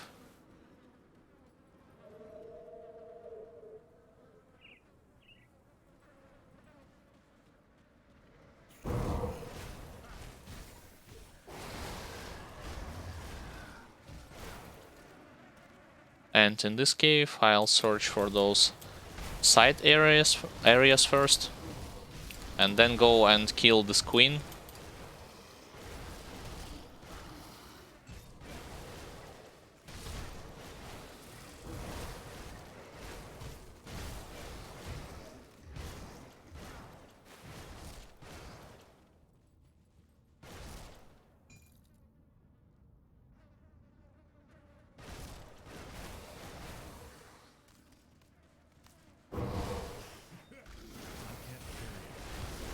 Oh, that's a bad sign that I do need to go to the town and do some inventory management stuff.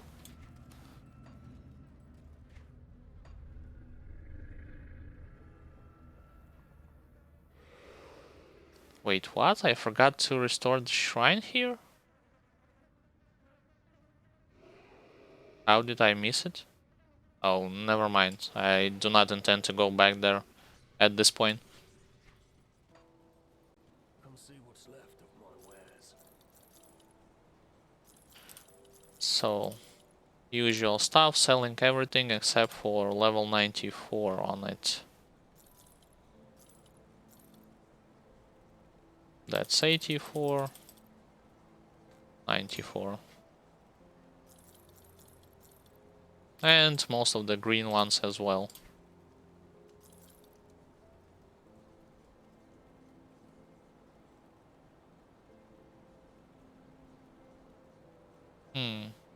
Let's skip this one.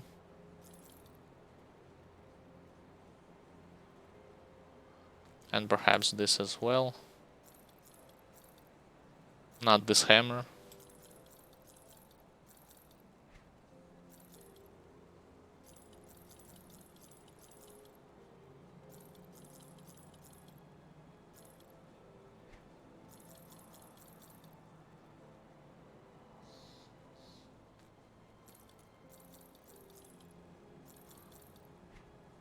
Oh, one thing, once again I will repeat, I am using a mod called Grim Internals, which allows me to auto pick up lore nodes, components, rare items. It also allows me to see my health bar and enemy/bosses or elite monster health bar, so for me it becomes easier to highlight them from the group. But the main reason why I'm using this mod is to see how much damage monsters are dealing to me, to my character, what type of damage I am receiving, so that I can work around my weak or strong points. You can definitely play this game without it, but the thing is that this mod is fully compatible with all of the versions of this game, and it does not require from you any sort of elaborate or complicated installation process. I believe you just have to download it from official website and unpack its content into the game folder and use the icon called Grim Internal 64 to launch this game, and you'll be good to go.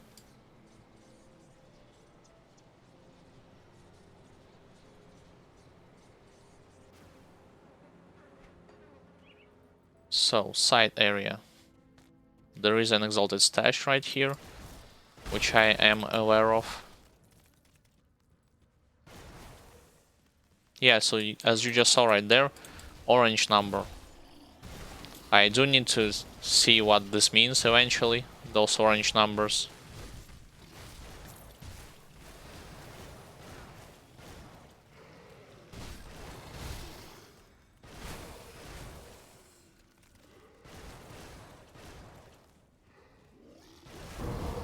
Oh, you can do this as you want, so I do not insist on using it. It's just that it provides some quality of life changes, like with auto picking your green stuff as well as lore nodes, but like I said, you can play this game straight without it. It's up to you to decide. Primarily, I just wanted to see, like I said, how much damage I am receiving, and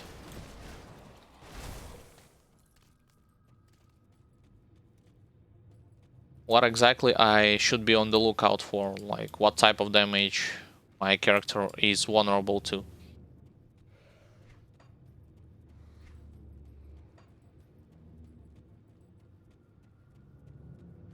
So I believe this area does not have in it any destructible wall. It's the next area that will have it.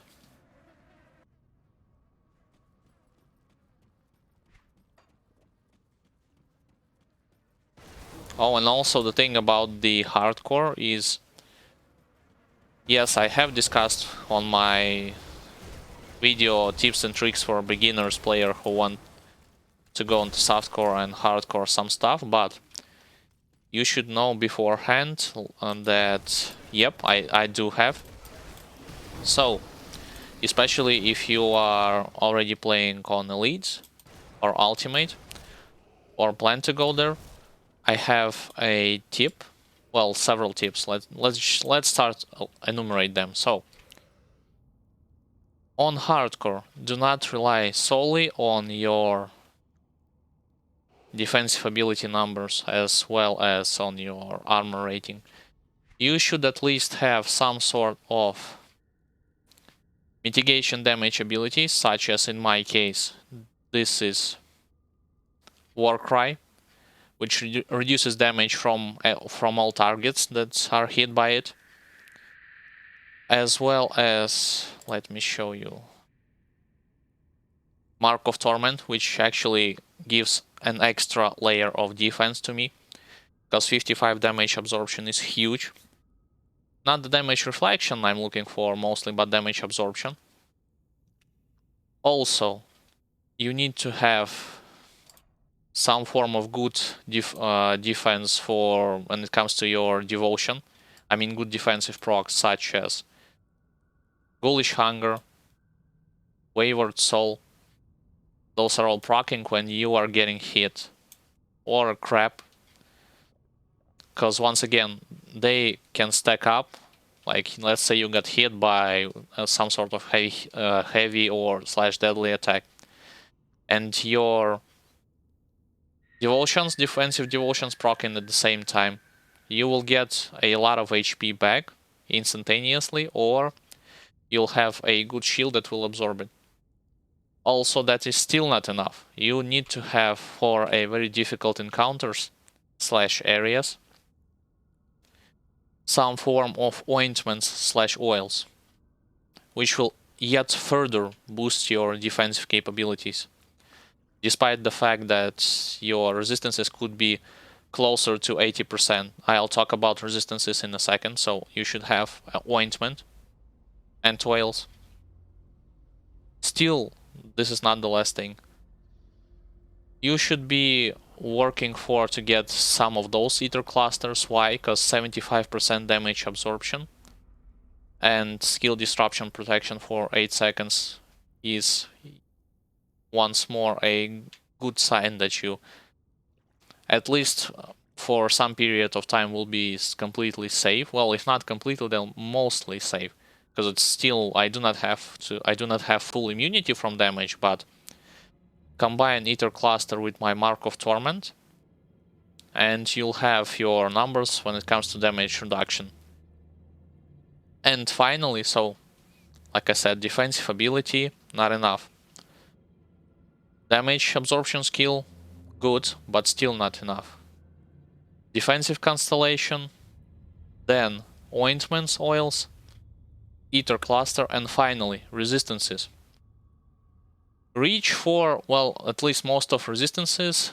Try to go for soft cap, which is 80%, but when you plan to go even higher, let's say overcap it, you should definitely do it, because right now mine are still not the best. Even though you see them on the screen, I do not consider them the best representation. Why? Because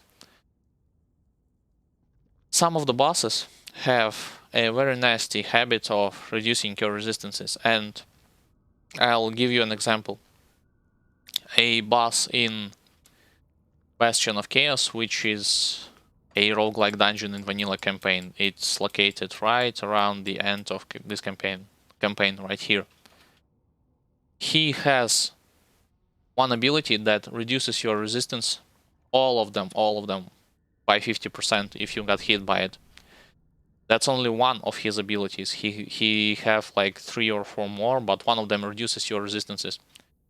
And it's why it is so important, you might ask. Well, should your resistances be lowered, your vulnerability towards overall damage as well as critical attacks rises significantly. So you might have like good amount of HP, but if your resistances will be lowered, you will start receiving crits or very heavy hitting attacks, and perhaps there will be even time when you do not, when you will not survive, like let's say just by the usage of those, just by usage of damage absorption skills. Like the only way I can think of, I think that you will able to withstand this outcome, like survive, is if you have damage immunity, to be honest. Oh, and also, like, I forgot to mention one more thing. Let's say you either search for damage mitigation skill abilities or for skills such as this one. Activates when health drops below 33%. So count it once more as your last resort, last defense. So whenever you see these procs, as well as Ghoulish Hunger, which activates at 45% health, it definitely means that you're in trouble. You need to pop your healing potions, or if they are on cooldown, you need to run away, or if you have your full immunity skill, use it. And let's just add a tip on top of this iceberg of my information, which I have elaborated on. All of this, which I have elaborated on, works most of the time, but some of the bosses, like I already saw this on elite difficulty, some of the bosses, I believe it's still relevant on ultimate difficulty, will have some of the attacks that will shred through all of this. They just shred through all of those absorptions, reductions, so on and so forth. So the only, I have experienced it on my own character with having good resistances on elite and normal, and even still, some of those attacks just completely decimated my HP bar. I was at the brink of proccing Ghoulish Hunger and whatnot, as well as I believe there were some occasions when my Menhirs will proc. So one advice that I can give you, like final advice, if this thing happen and you do not have full immunity from damage, try to either kite or run, because relying, let's say, I saw on the forums, I do not want to specify, I do not want to name some of those people, just because I do not remember the nicknames, but some of them have talked like when there were instances when their Menhirs will procced, as well as Ghoulish Hunger, which is this ability which gives you, you might think that, yeah, it gives you huge life leech, physical resistance and whatnot. Those abilities had procced.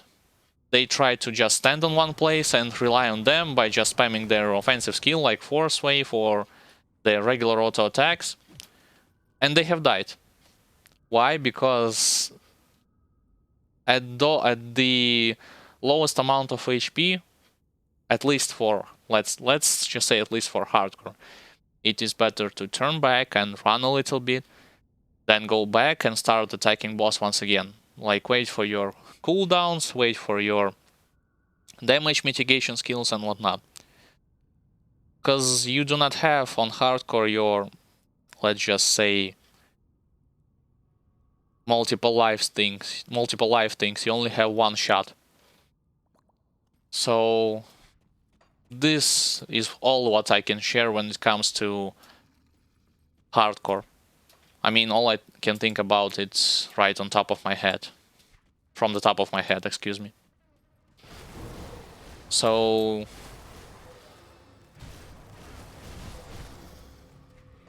Yep, hopefully it will help.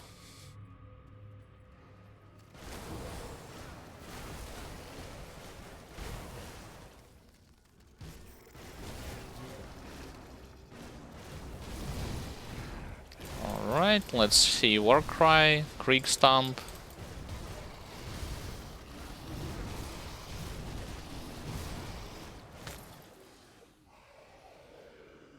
Is this the second or the first guy? Oh, I do not have an active quest for this area. I do need to pick this quest up from Homestead, although I believe I did this quest previously preemptively. I mean, before I talked to NPC from Homestead, I ran this whole area and then get back to him.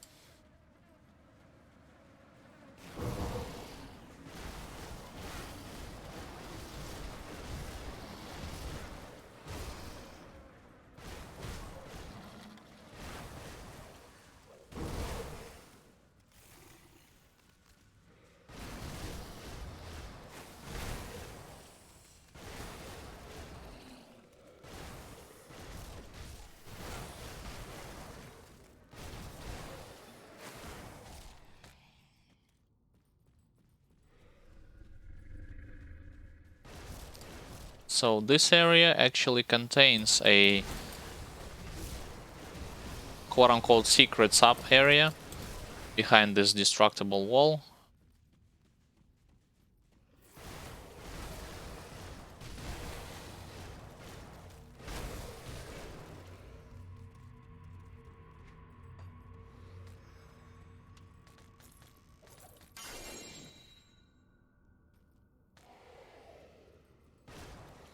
And also, like I said before, do not be that surprised when it comes to legendaries that you are seeing on the screen. It's just that on Elite, from my own experience on Elite and especially in Ultimate difficulty, by the looks of it, legendary drop rate is increased a lot when compared to normal difficulty.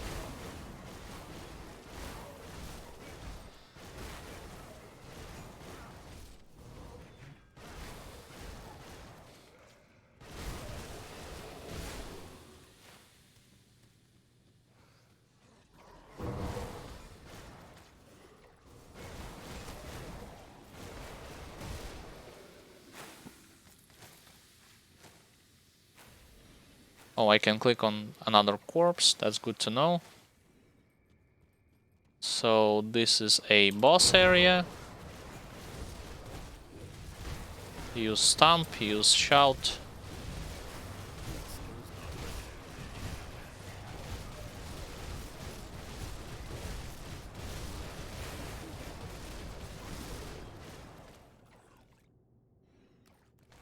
Interesting.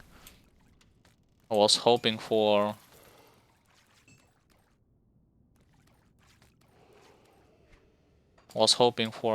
that something will drop from him. Oh well, if not for him... Yep, you are always welcome, so take care, and I'll see you when you'll be back on the next stream, so take care. So this shrine.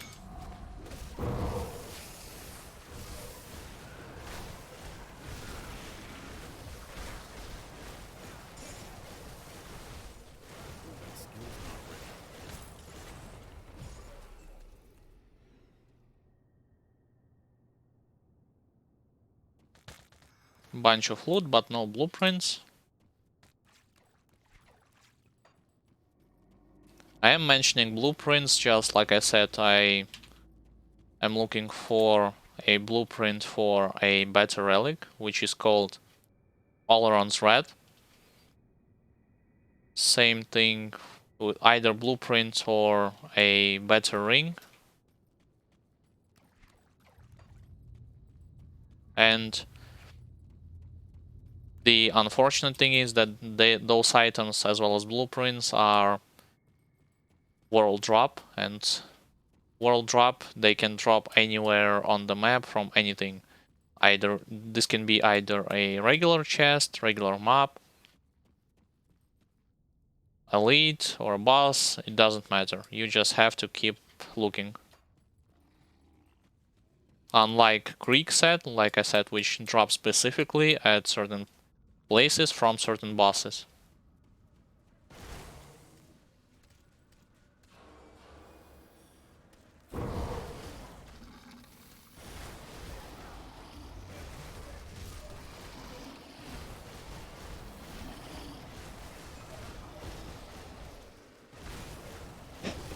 Excuse me. Touch the microphone.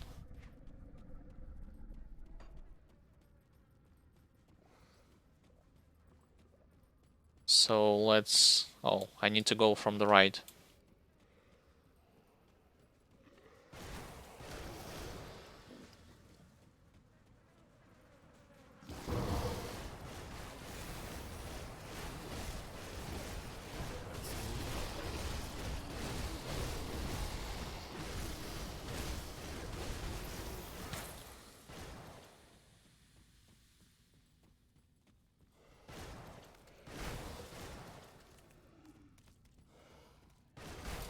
Alright, into the Queen's Chamber.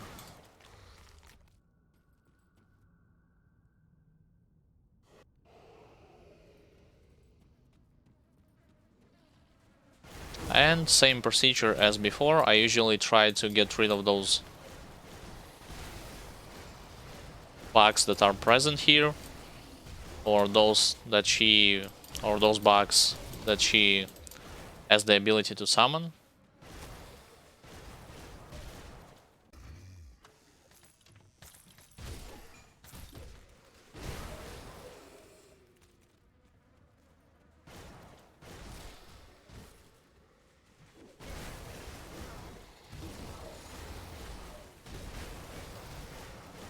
Also, do not worry, at first phase she will not attack you. I mean, she will, but she's not going to follow you when you are running here.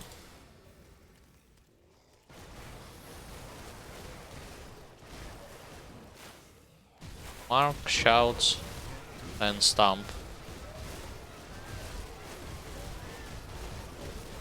Stomp, shout.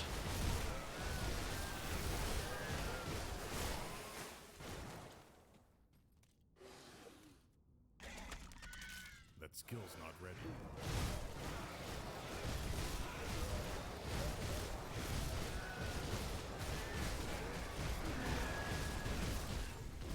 Try to move from those rocks, because they have a nasty habit to stunning your character.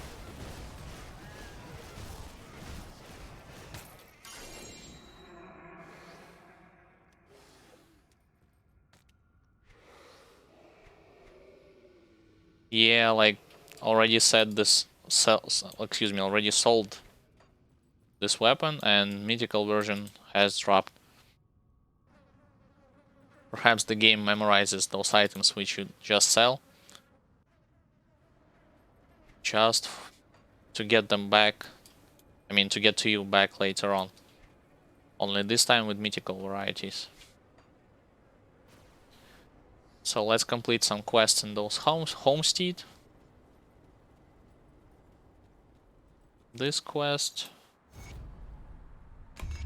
And this as well.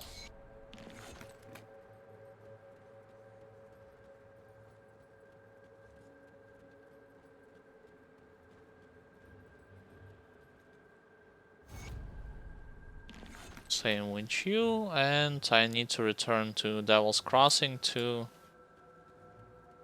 complete a quest making a deal.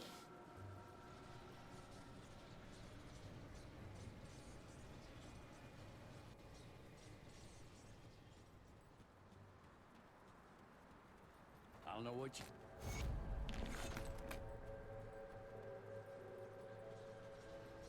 So now I only left to I only need to defeat the ethereal amalgamation in this rotting cross.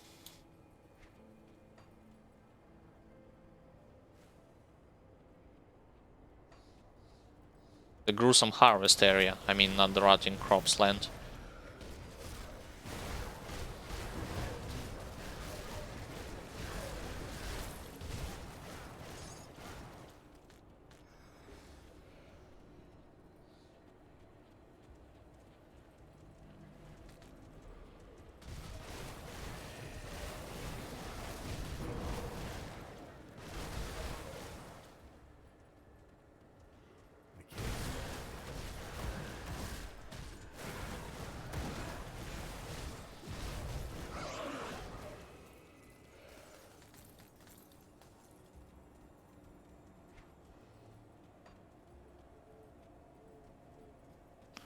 Also, I believe, like, until the amalgamation, there will be no ether cluster shards which I can pick up.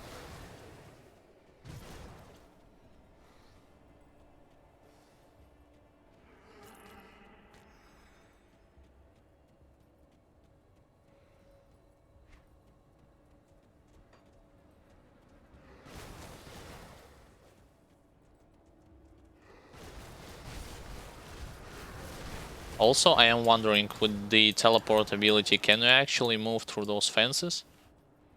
Or you'll still... Or you're still gonna be blocked by them?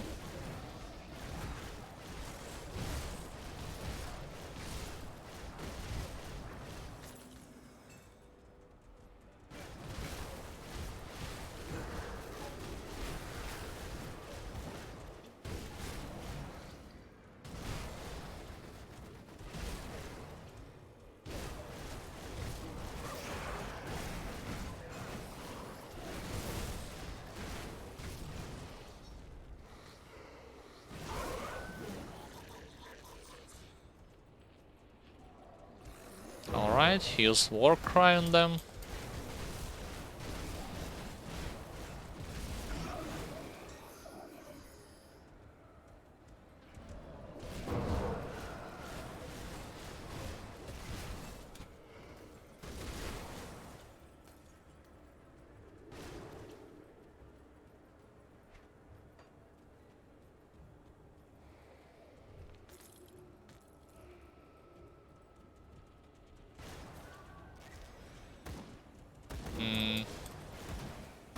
I actually should just head straight into this area, rather than trying to fight them through this fence.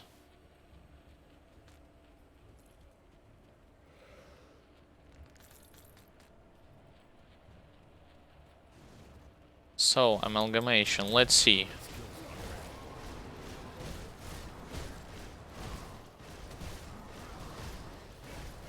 Not going to stand on your geysers. Oh, now I can tank them. Good to know, with full creek set, but not geysers.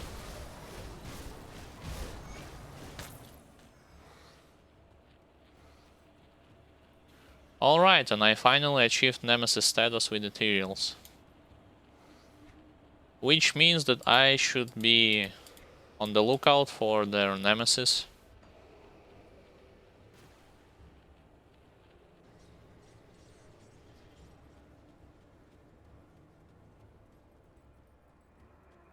There was much I see. I wonder how he looks.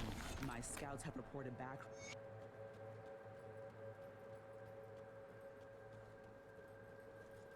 You have done well in Weird. There was a weird glitch on this ladder.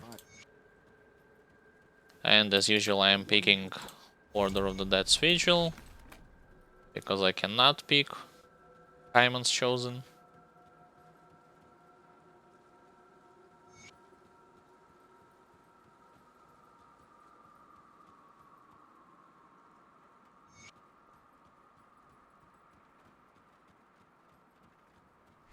So, onto the Blood Grove territory.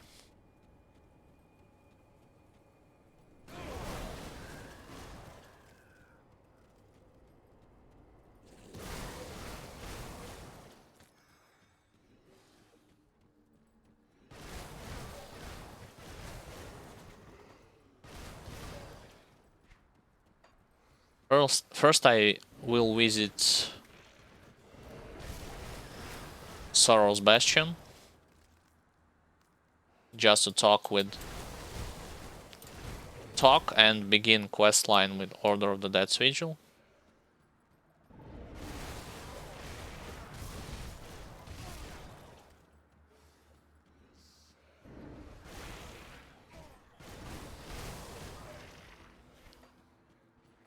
To be honest with you guys, I shouldn't have skipped this area, because I do need to pick up those Chthonic Seals of Binding, because they are useful for me to craft those new endgame components for resistances. So that was a bad turn, trying to skip those cultists.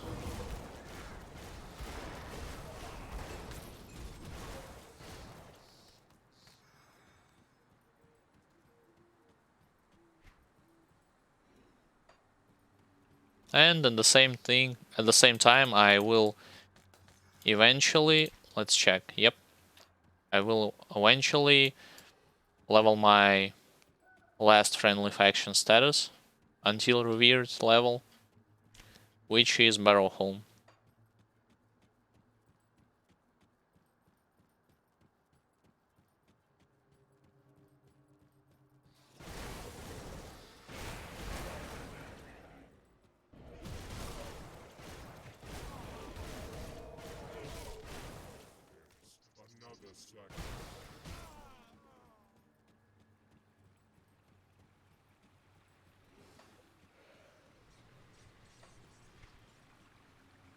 Oh, I have missed completely this side area from the right. So instead, let's check it.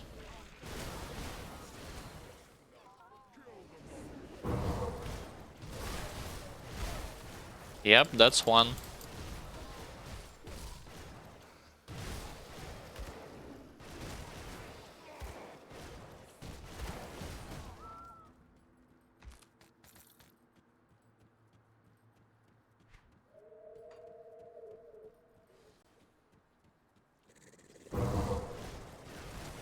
And I do need to remind myself when I will get back to town to check what it takes to craft this new legendary amulet.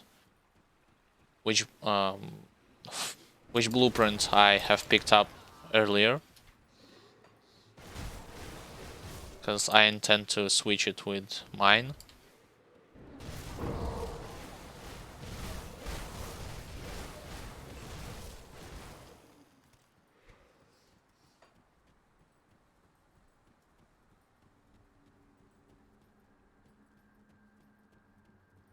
So no more cultists here and there, only Kaimon's Chosen.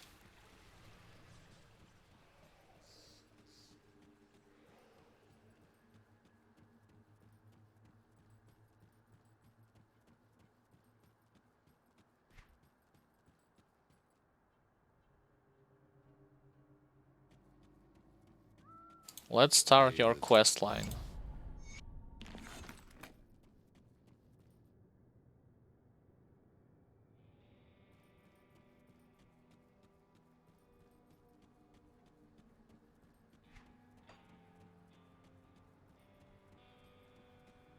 Oh, and also in Bloodgrove area itself, I will be looking for the Chthonic Rift to find the Runestone of Magdragon, which is a quest from Rovari faction.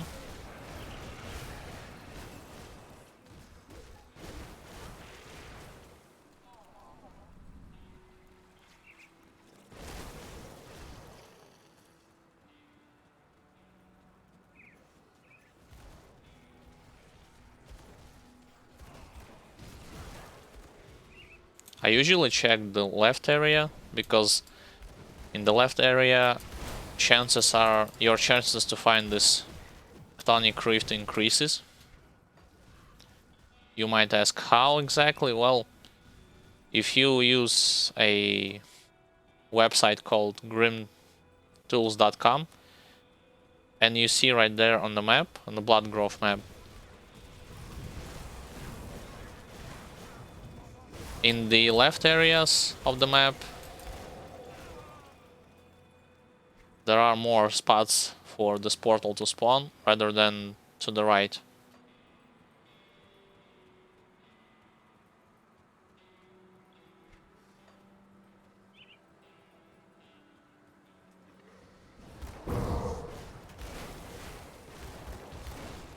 Alright, getting more and more Chthonic seals, that's good.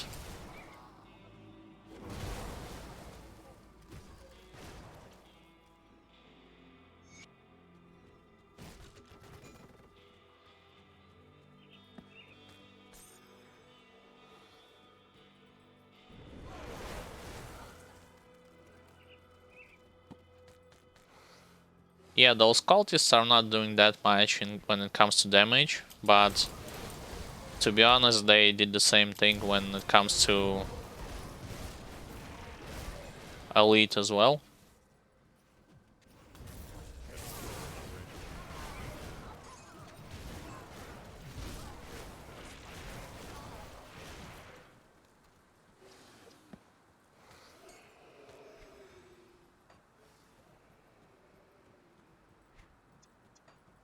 So far, Chthonic Rift hasn't been located.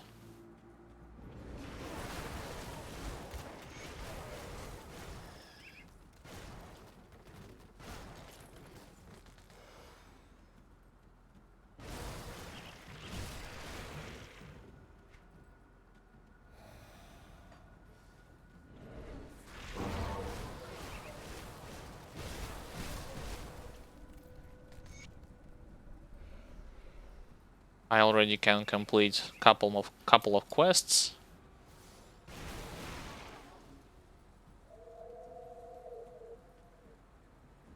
I am missing someone.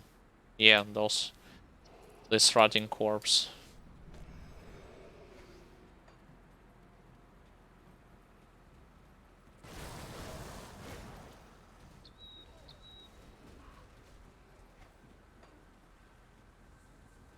Alright. Let's go to this ruined shrine. Should be a boss right around this area also.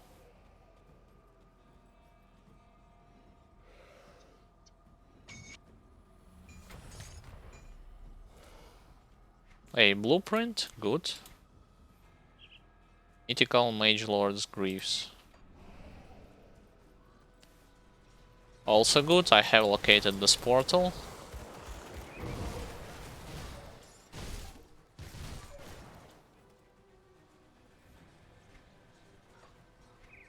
So let's complete a couple of quests. Let's go first to Sorrow's Bastion.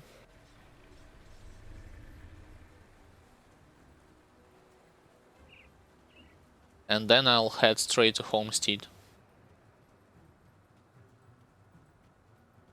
Also, by the looks of it, I have leveled all my active constellation point skills, constellation proc skills to the max, 20 out of 20. Same with Revenant. Same with Ghoul.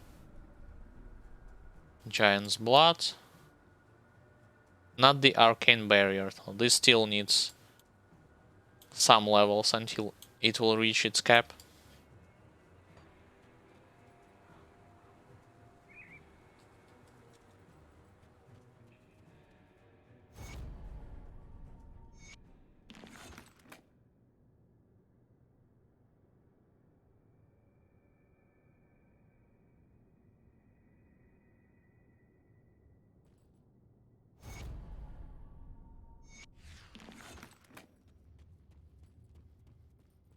Oh, and Ethereal Essence, it's further to the north.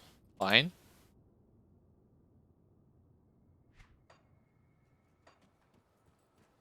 So let's go on to the Homestead territory.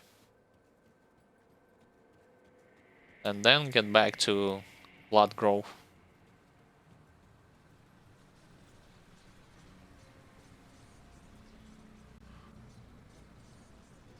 On second thought, my inventory is almost full, so I do need to go back to do some inventory management stuff. And this will be When the Legion was forced to a good opportunity to check what type of components I need for crafting this new legendary amulet.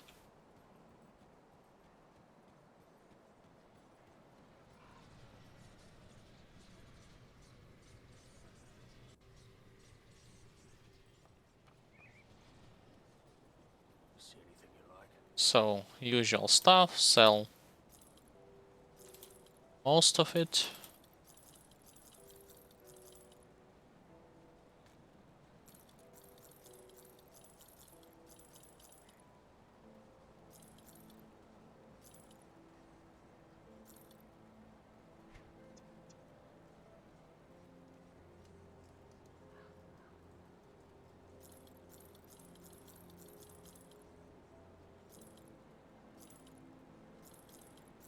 To be honest with you guys, if I am planning further to, if I'm sure that I will play with the Vitality Caster in mind, I should start collecting items for level 94 for Vitality damage. I mean legendaries and so on. Despite the fact that, yes, people have said that Vitality Caster, same thing with Death Knight, he doesn't need, is self-reliant, well, self-dependent until ultimate difficulty on the gear he finds. I mean, self-found, so he doesn't need to have a preparatory items that are waiting for him, at least for the first two difficulties.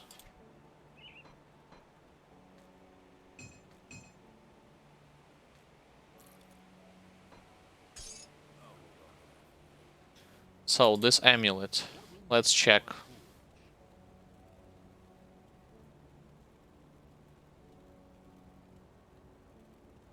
Let's type physical, so it will be easier for me to look for. Wait, what? Physical.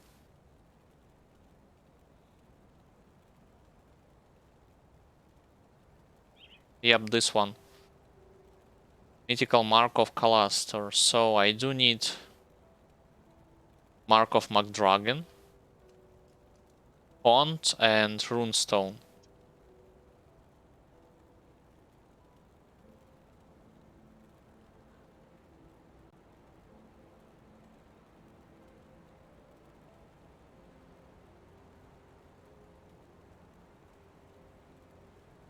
Let's see. Mark of McDragon. Markov. Yep, I can craft it definitely. So then Haunt. It's a relic, I believe. Oh boy. It will take a lot of details from me, so Equilibrium, Corruption, Glacier. Let's see. So let's one by one. Glacier, Molten Skin, fine.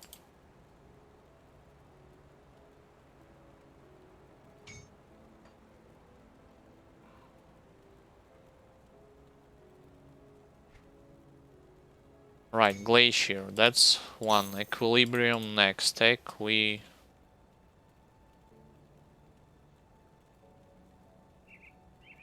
Then.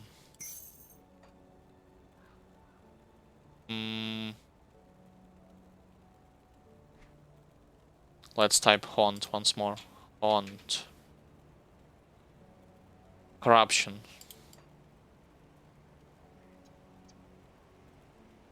Corruption.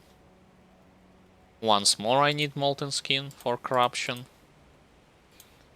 So, Molten...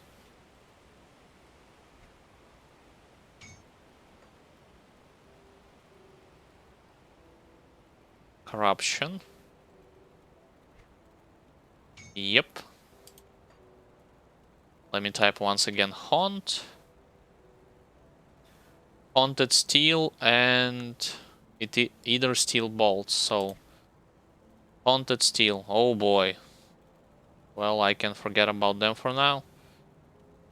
7 more Octonic Seals and Vengeful Red and either steel bolts, either steel. This one I can craft, so.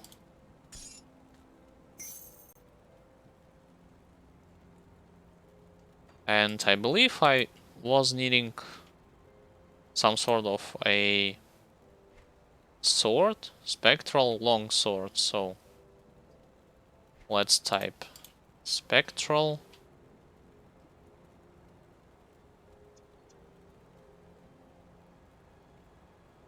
Let's type longsword. I only have honed longsword. Well,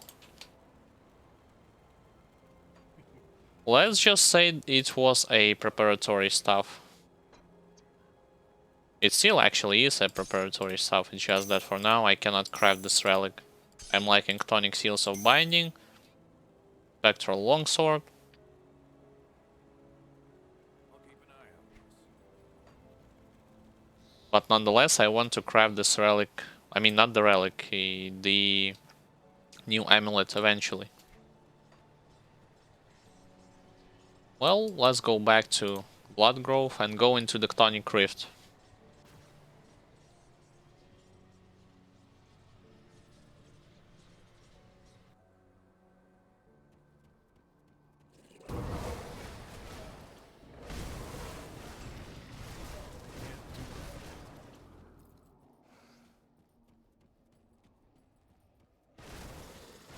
So in this area, same thing as before, I'm looking for runestone.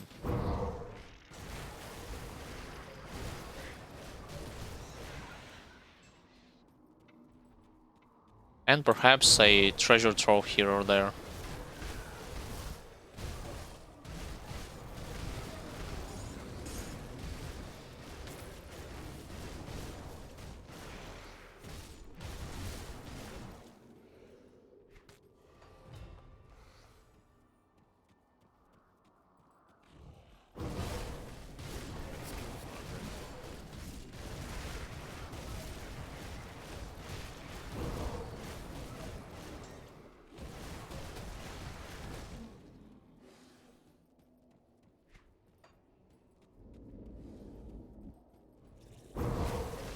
And since I am fighting those Chthonic demons and elites, this will be a great opportunity to farm negative reputation with the Chthonic faction.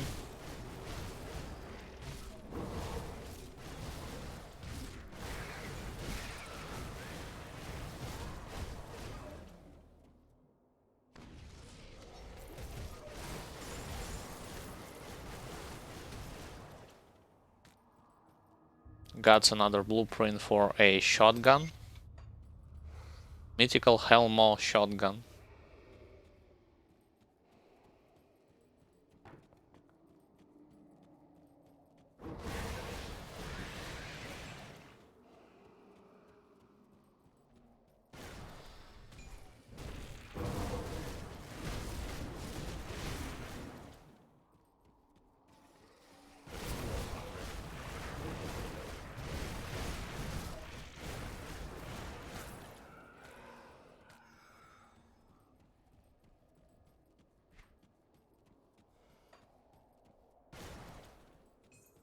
So far, I do not see any star on my minimap.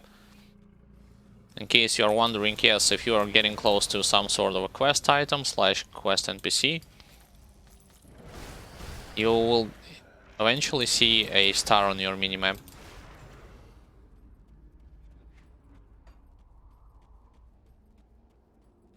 And also, I do not see another portal, I mean a way out from this territory.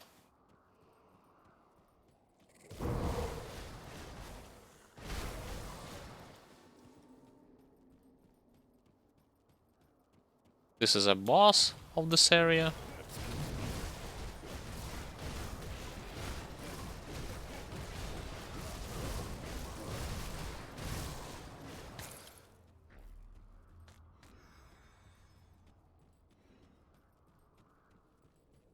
Interesting.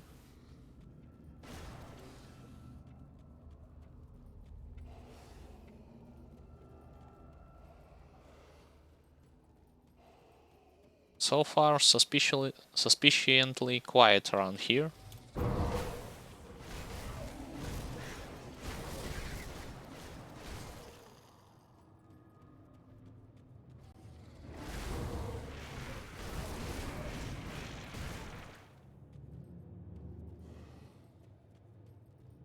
Alright, managed to locate the star eventually. Now the only thing left to do is to locate a way out from this area. Electrified.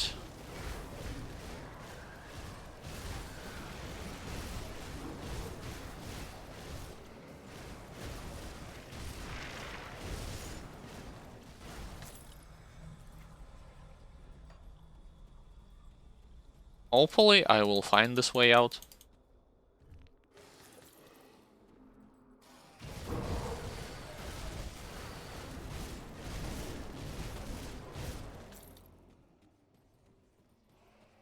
Alright.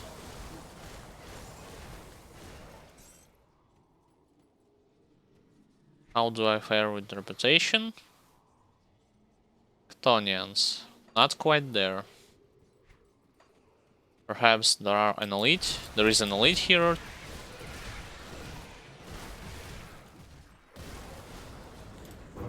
There is one more.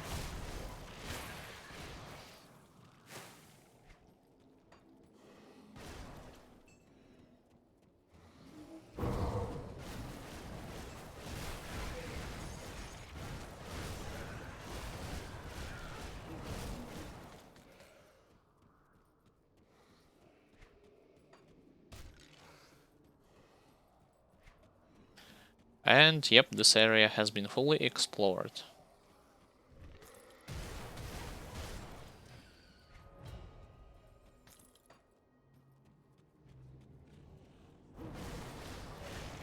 Except for this guy.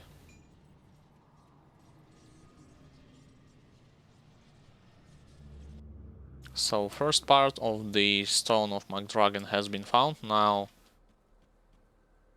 I need to find a shrine, not the shrine, the spirit, which will be later on.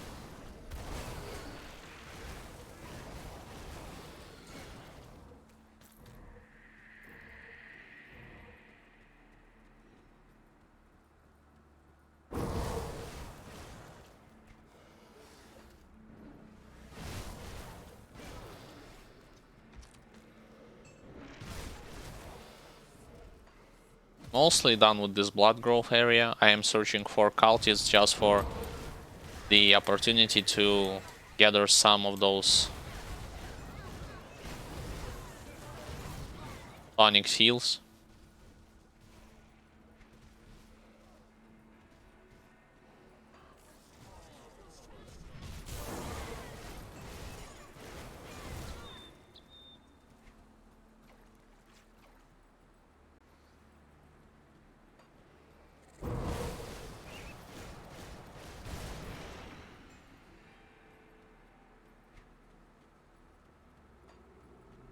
Sadly, only demons, but as from so far as I understood, demons do not drop clonic seals. Only cultists can drop them.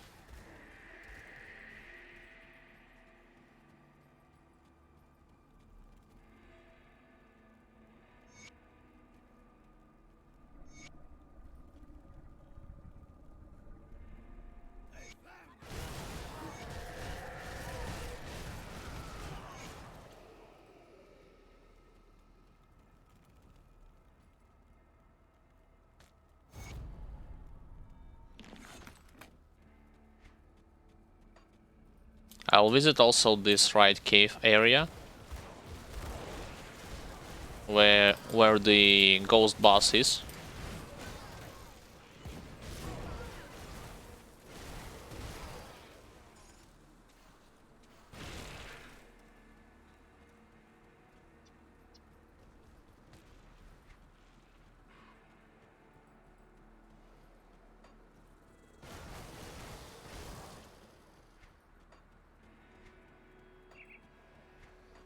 By the way, you wanna hear a like fun fact or hilarious fact? When I first started to play this game, when I read all of those dialogues and whatnot, in my mind this blood growth area has been pictured completely different. Like when I've talked with some of those NPCs.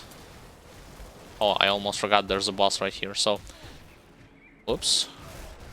I do not intend to use this crystal, but oh well. So when I talked with some of those NPCs and listened to what they have to say, I have pictured this area to be like if you have watched a movie called War of the Worlds, and you saw a scene where those machines are changing soil by polluting it with human blood. So I actually have pictured this area to look the same as from War of the Worlds. But in general, this area is not that destroyed slash transformed.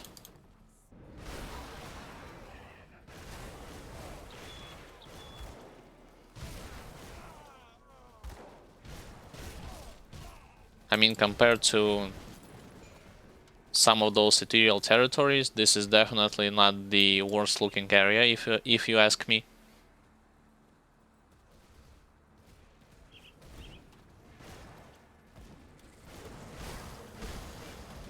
I just witnessed how those demons killed a manticore. First time this happened out of 3 difficulties.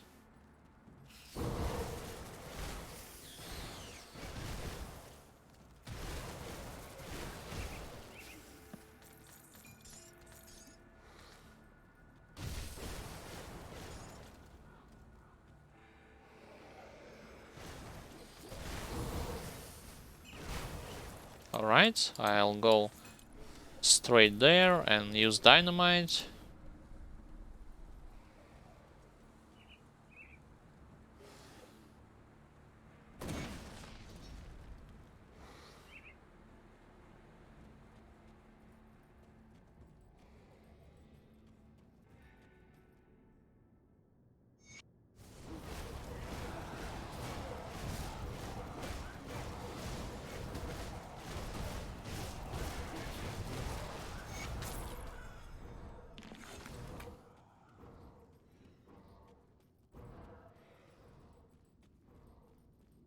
So now I'll head to Ethereal Mine, further to the north area, to complete yet another Order of the Dead's Vigil quest.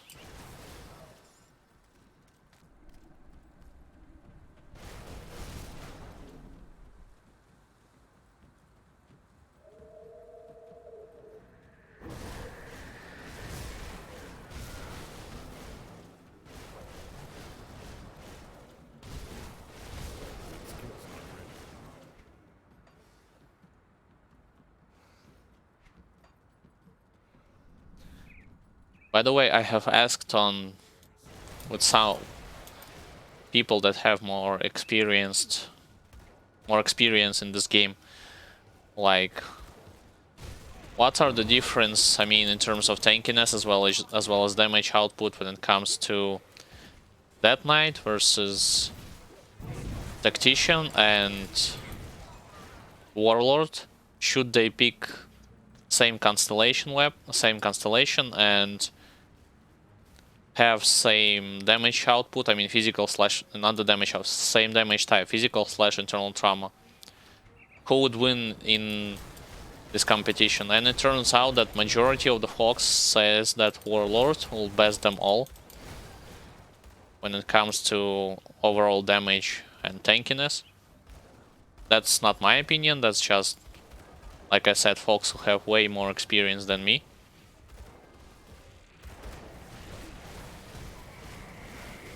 But if you ask me, I am more than satisfied how this character performs, even on Ultimate.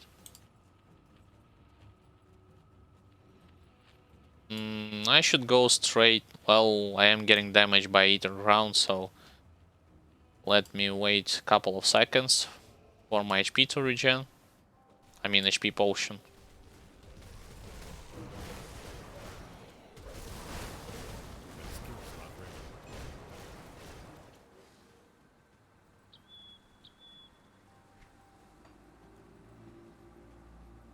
So I can go back there.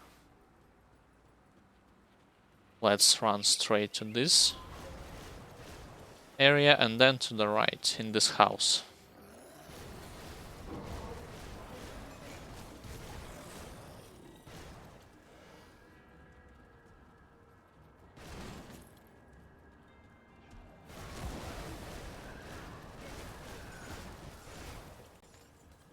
More shards, more ether crystal, always good.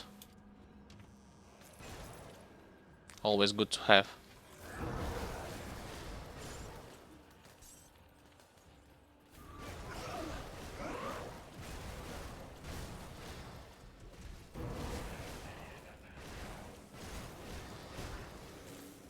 Yeah, you should take note that those skeletons from Revenant Constellation does not get damaged by Ether Ground, so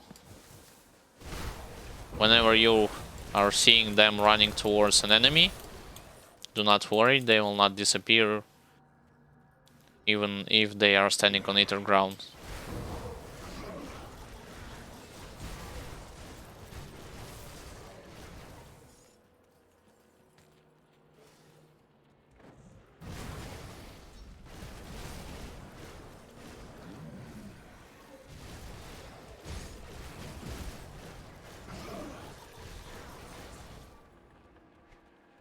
Alright, let's get back to this road. And one thing that I always warn about is if you have this quest from Order of the Dead Vigil, you'll be fighting. You have the opportunity there to fight not only one but actually two bosses, so be careful and not to pull them at the same time. You can actually pull Mage before you pull the Flesh Hulk boss, so like I said, always never mind, I made a mistake and pulled them both at the same time. Let's see how I will get out of from this situation. I think my instincts tell me to disengage from the fight, not to fight them at the same time. Perhaps I can nuke, or at least try to nuke down Mage before attacking the... Alright, so Mage is down, so I need to kill this backbreaker thing.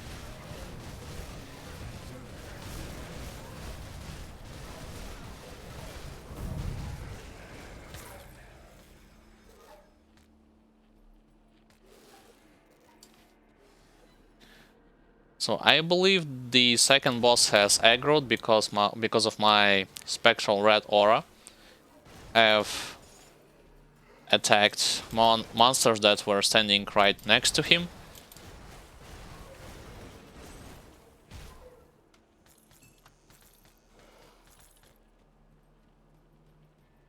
And right here we have a desecrated shrine, so let me click on it.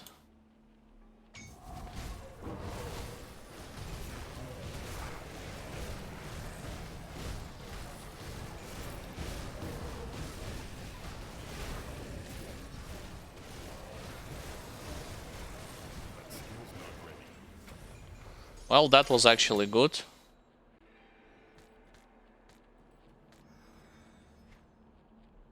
I believe I already had this shield or not, I do not know exactly, to be honest, but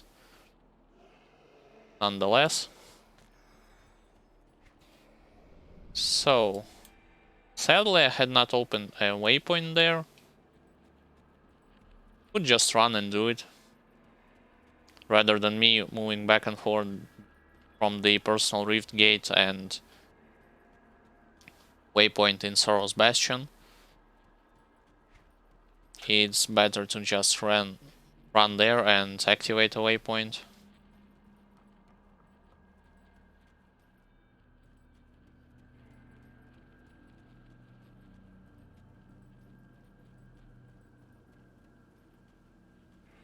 In case also you are wondering about shield, like sword and board build, the thing is that all of those shields from which I have managed to pick up and what I saw throughout my journey, they give a lot of resistances, like by themselves. So yes, in case you are wondering how tanky it would be with the shield, I could safely assume, especially with the mythical versions of it, enormously tanky. Like,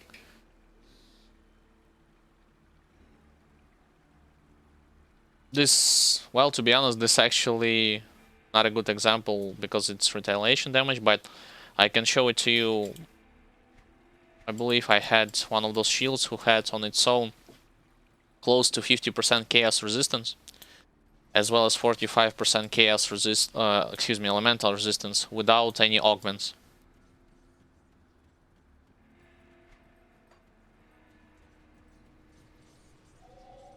So let's go to Sorrow's Bastion.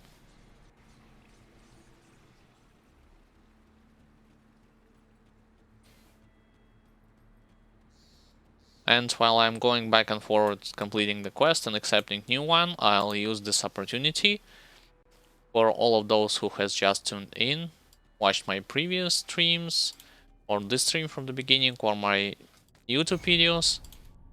Nonetheless, welcome. My name is Alexander, also known as Andreyevitz. I am playing a game called Grim Dawn on hardcore difficulty with Ultimate. Ultimate is the last out of 3 difficulties in this game. I am playing a Death Knight physical. Death Knight, remind you, there are ethereal and bleeding Death Knight. I am playing physical. Death Knight is a combination between soldier and necromancer classes. Currently, right now, I intend to complete all of the quests, well, most of them on ultimate difficulty. That's the plan.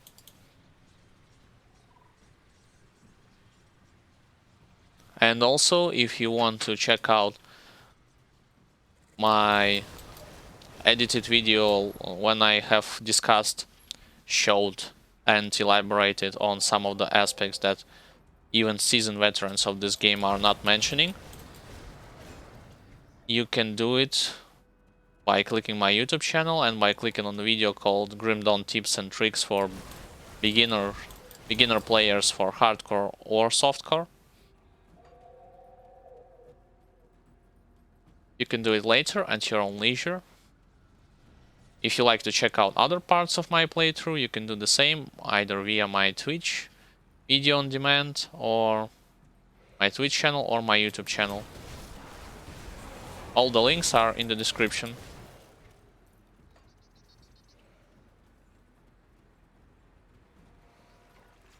So in this area I want to check out yet again this merchant, which is hidden right here.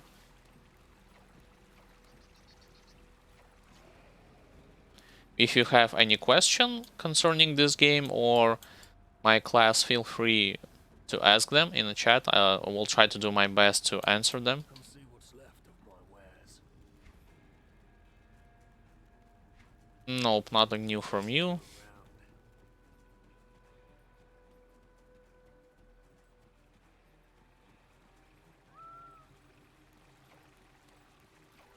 When it comes to what type of skill I'm using as my main means of dealing damage is spammable force wave with two-hander weapon.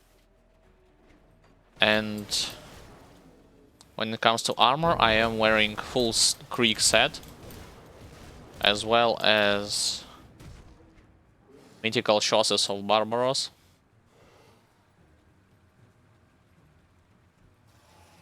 Before that, all of my gear, well, I should take it back. So even Creek set and all of my gear previously I was acquiring by self-found self-farming method. Nothing was preemptively prepared for this playthrough. And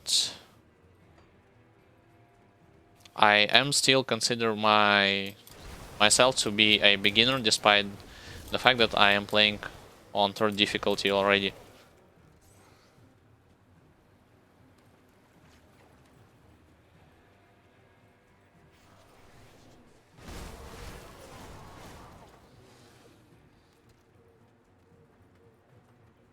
So this area, same as previous 2 difficulties, will give you a guaranteed legendary at the end, which is this bulwark.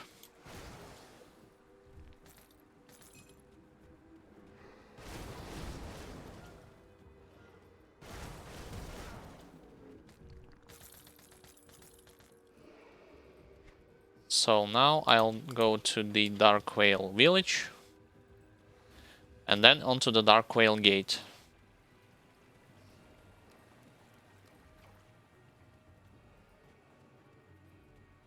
And also let me not forget to clear the Griver's Mill from those Chthonians.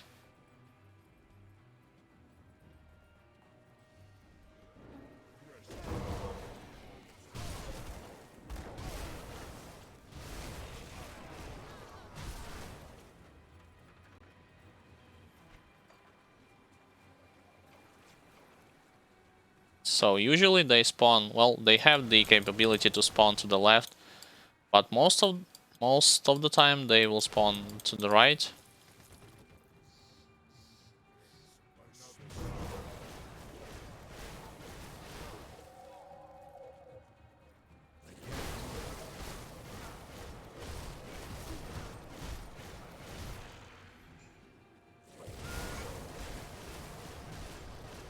Alright, quest completed. But I'll still go first to the Dark Whale village.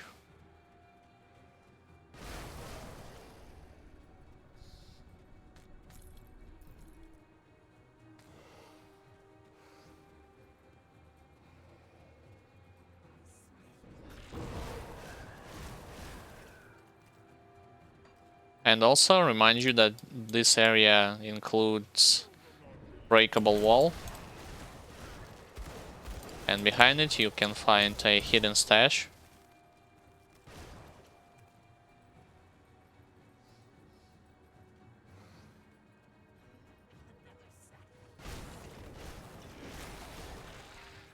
I am inclined to check them from time to time just cause in order to have a better blueprints and items that I am looking for, I need to open up those chests, as well as fight against some of the Nemesis bosses and open their chests. Because my loot, my future and better loot will contain, well, attach to it a world drop characteristic. What is a world drop? World drop basically means that this item can be dropped anywhere on the map from anyone, whether it be anyone slash from anywhere, whether it be a regular chest, regular map, elite, you'll never know. And to increase your chances of eventually finding it, it is advised that you hunt down for those exalted stashes and whatnot, like this one. Believe it or not, I actually needed this ring instead of my mythical curse bearer.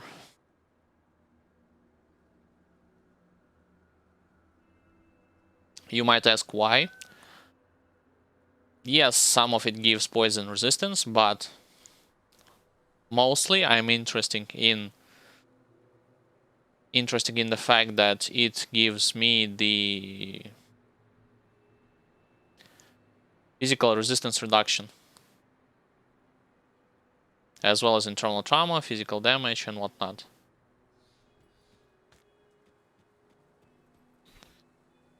So good. I mean,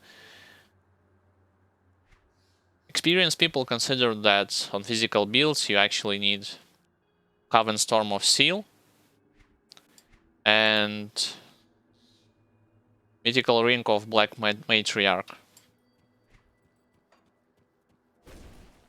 They are considered by experienced folks to be best in slot items or physical builds.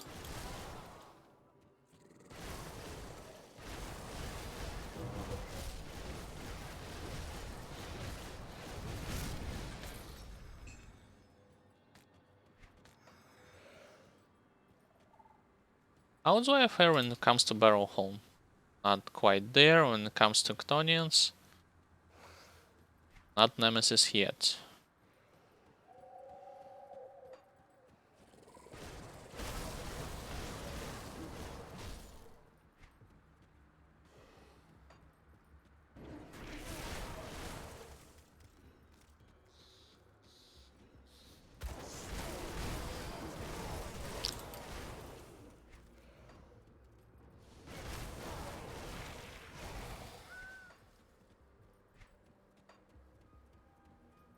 And since I had gathered this ring, now I will be looking forward to gather a blueprint. Either a blueprint or...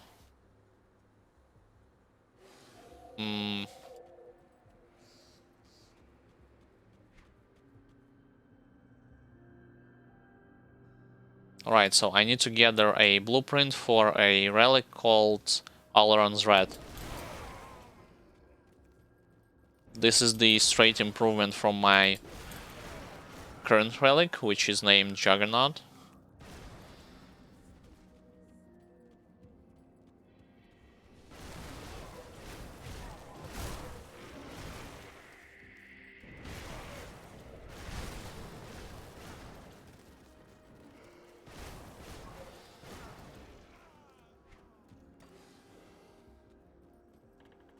This area also is good because you can farm Ctonic Seals in here, as well as in the Dark Gate, but that's not the whole point. The whole point is that you have here a desecrated shrine, as well as a boss that you can kill.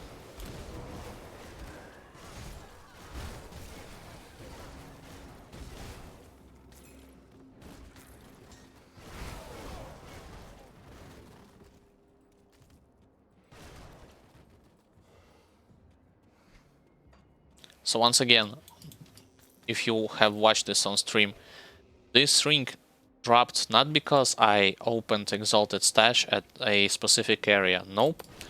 This ring dropped because I increased the chances of finding items by opening this Exalted Stash. I mean, not Exalted Stash, the Hidden Spoil Stash. Because you might assume, yeah, he got the ring because he was explaining something and then he clicked on the stash and voila, he complained, well, not complained, but informed before that he searches for it.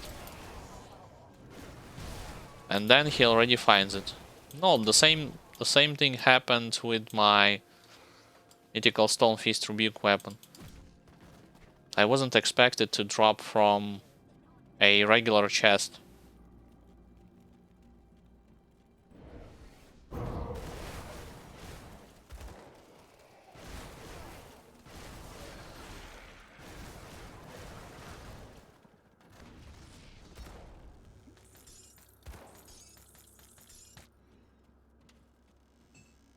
Alright. No blueprint, sadly, from this treasure trove.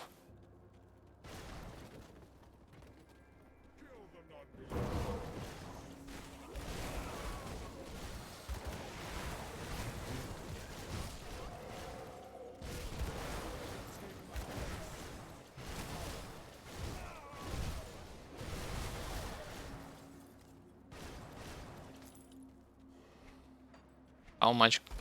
So I have gathered here 3 Ctonic Seals so far.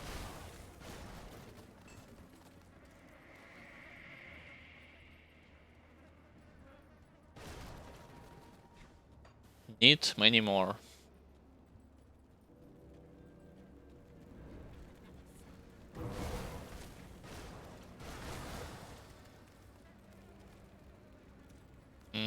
I have missed this chest.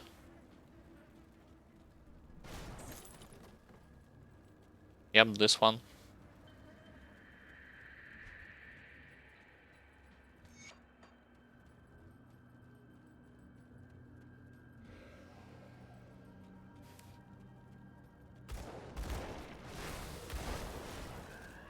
Alright.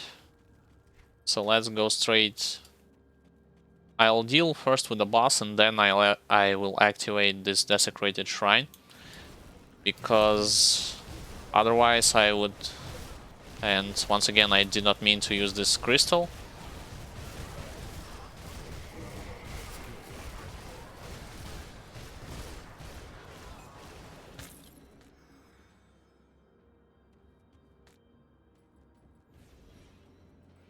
So, shrine.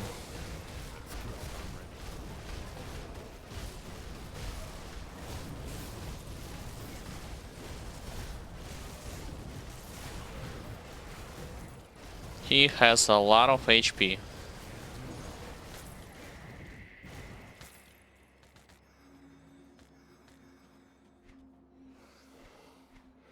Alright, so my inventory is almost full, which means I do need to get to the town.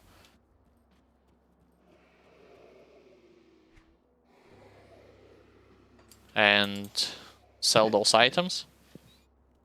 As well as I'll equip this new ring, which I had found. So, onto the Devil's Crossing.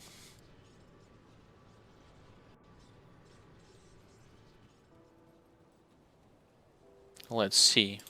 See anything you like? Click on you. And...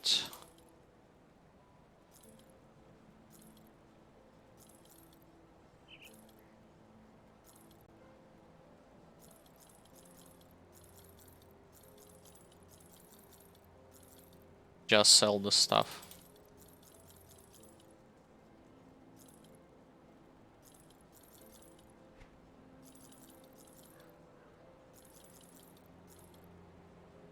$94. I can keep this. Although I believe I already had it. If I had one, I'll sell the other.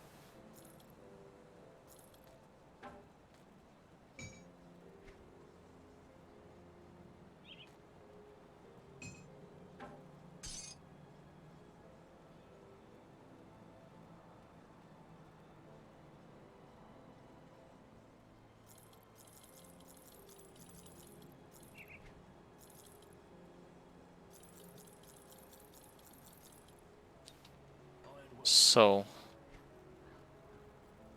let's go and put those legendaries as well as this stone into inventory, because I do not need it right now.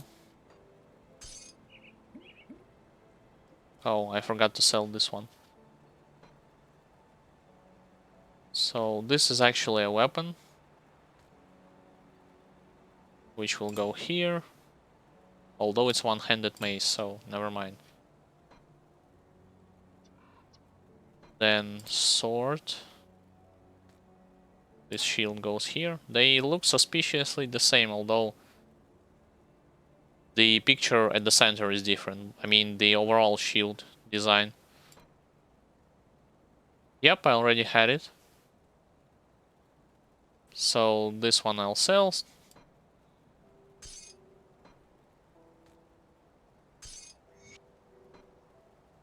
As well as this epic amulet. I'll give you a good price for what I've got left. Put it to good use. And 1 minute, guys, I'll be right back.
Alright, so I'm back. Just checking whether or not my microphone was turned on and off. Let's continue. So I was intent to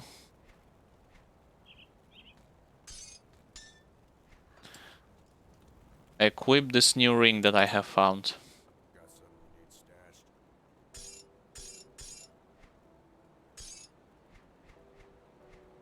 I'll keep an eye out. So what was on this new ring?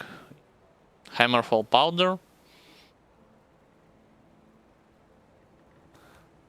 and soul shard. What happens if I change it with mine mythical curse bearer? Yeah, resistances to elemental damage has been decreased. So I believe I had Safe storage.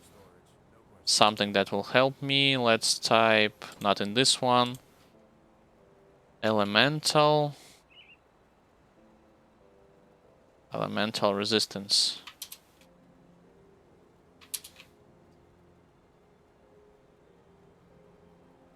Not this one.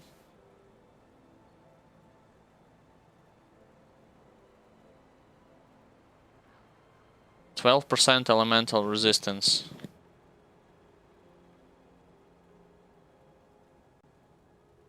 I'll check whether or not. Oh, and also my vitality. Well, vitality could be fixed by reapplying the soul shard. That's not a big deal.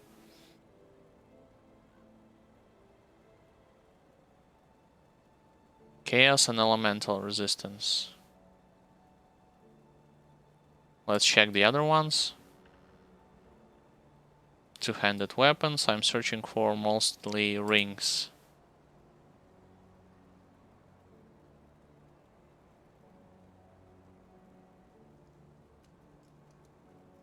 Yeah, this is actually good. Arcanum dust.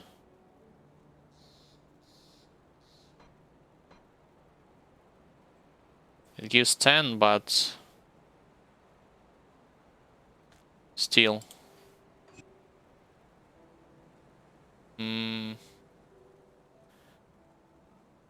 you know what? Perhaps I'll reapply to have a better elemental resistance. Instead of Hammerfall powder, I'll put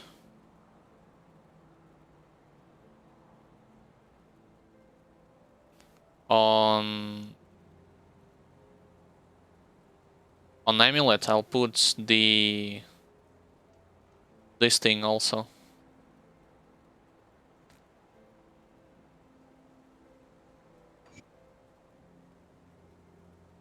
So a little bit better.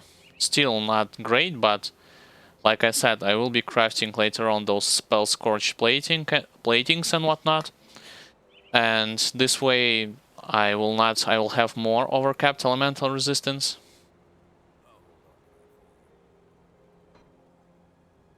So for now should be good. And since this is a soulbound, once again it goes here. So soul shard.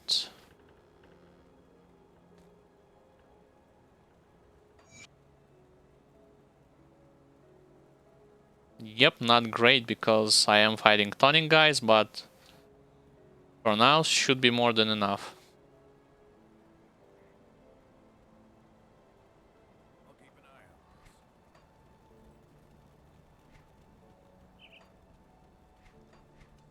Oh, and I got a bunch of, I mean, how much? Oh, +2 to cadence, never mind. I thought I was getting something with the losses to soldier skills, that's the other one.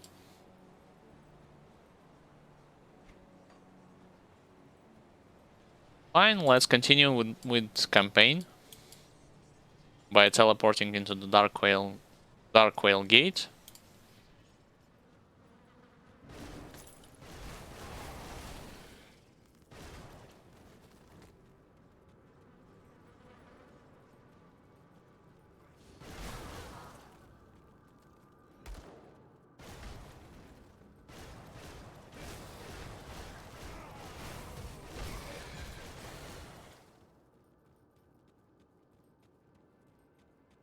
The thing is about this legendary ring, like I said, minus 10% to physical resistance works, I assume in conjunction with my Warcry as well as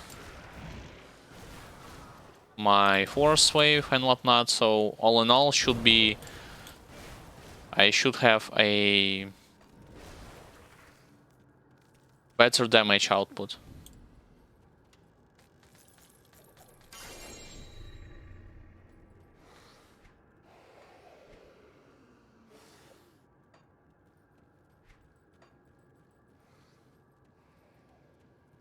And those areas are also good because, once again, Chthonic Seal of Bindings, as well as some hidden spoils.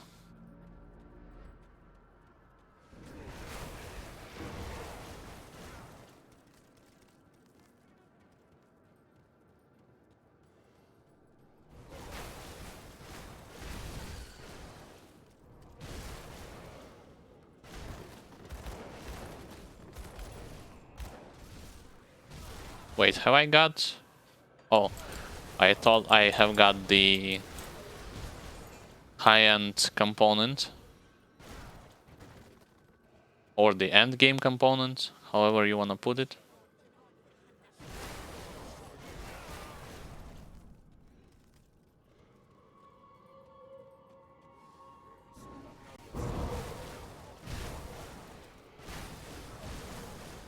One thing that I will always highlight is that if you are using your Warcry ability and you are seeing borders of this ability just right here, do not just rely on your eyes. I mean, you will hit, yeah, like you just saw there, you will hit monsters that are way beyond your reach of Warcry. That's one thing. And the other thing that I wanted to highlight is that Warcry damages enemies that are over the wall or above you or below you. So you can safely use it even if enemies are in the next room or on the next floor.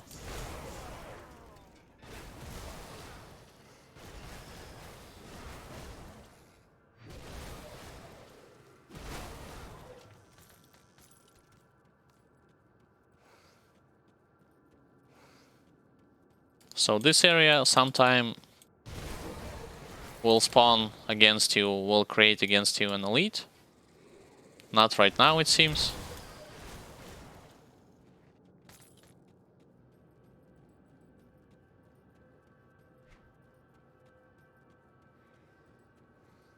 So let's go on to the next area.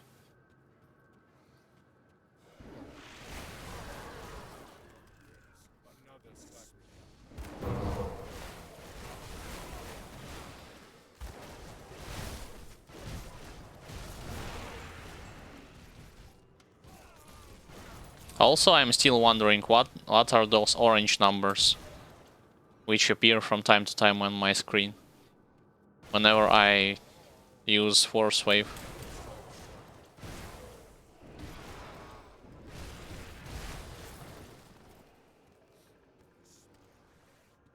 Unfortunately, I cannot go there. Oh well. Well, from here I can. Last group of cultists.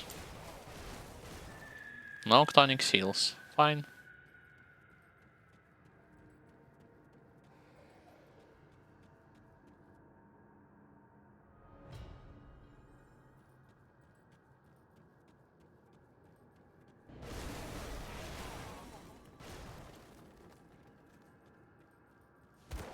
Oh, an elite. Good.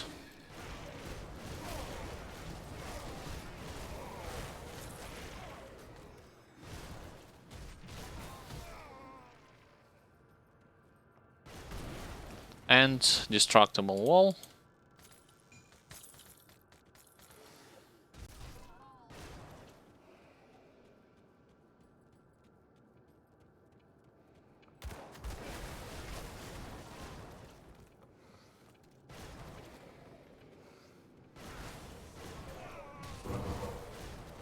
So far, I haven't encountered an ethereal nemesis just yet, although I have leveled up my reputation with them to the nemesis status. Perhaps later on he will eventually show up.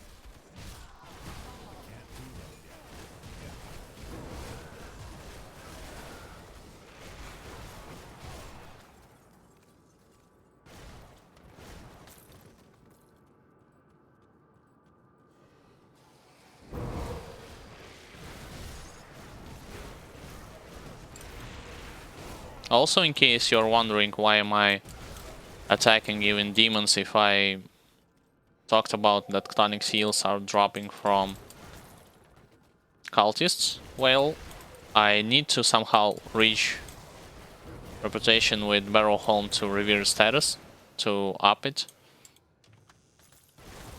And to me it's a great opportunity to do it right now rather than later on.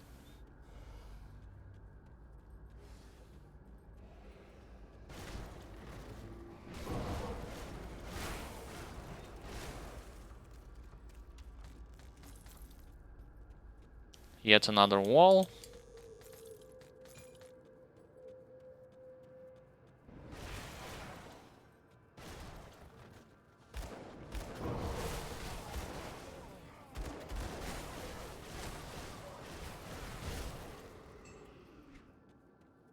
So far things are looking good. I do not see any damage problems. When it comes to defense, most of my current weak spots are coming from the fact that I do not have endgame components which are being created and applied. The only one I have is few of them are Ogdenbach ladder on my pants, belt, and that's it. So, and also spell scorched plating on my boots.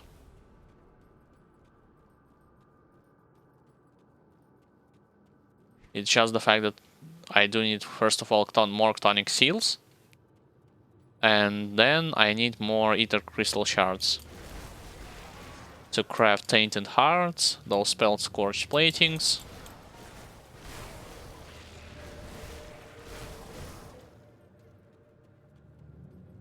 And another Crown Destructible Wall.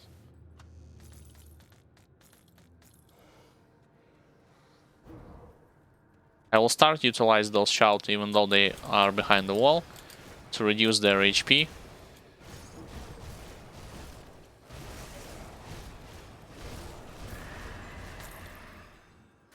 Oh boy, I definitely see the problem. Yep. So as you just saw right there, when I got hit by resistance reduction, my 83% vitality resistance went straight to 43 and my HP went to 8 till 7,000.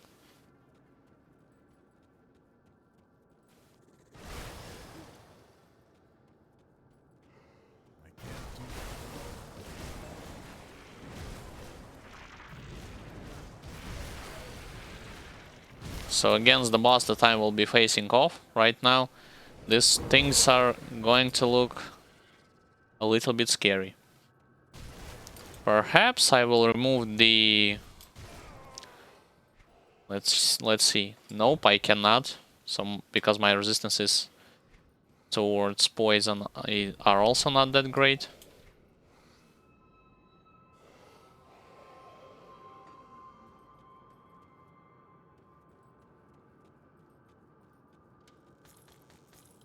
Oh well. Let's do it with how I am currently equipped. Let's actually try to create more skeletons so that they will block his chaos balls. First phase is easy, second phase is things will get tougher. I do need to run away from his red circles which he will create right now. Yep, 3 ones.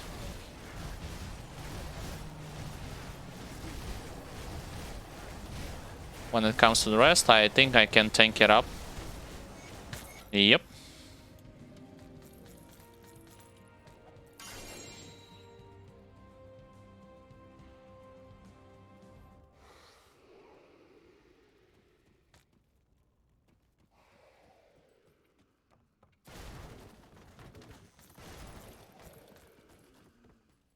He's definitely not the toughest boss, it's just the fact that I am worried about my vitality resistance.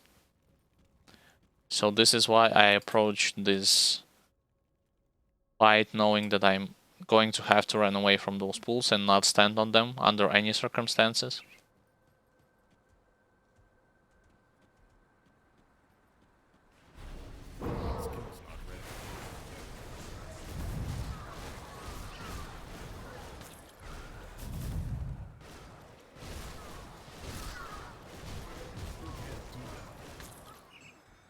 Interesting. So this is actually first time when I moved down from those stairs and 2 elites and from all of the kind mages are welcoming me.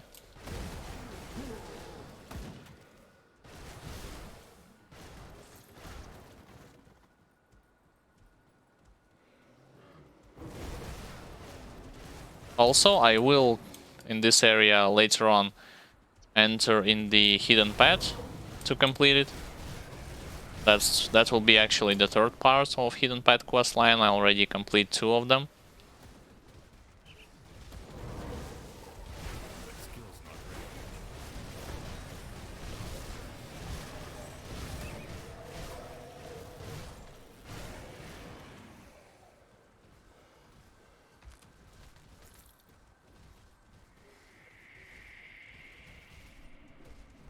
I am wondering.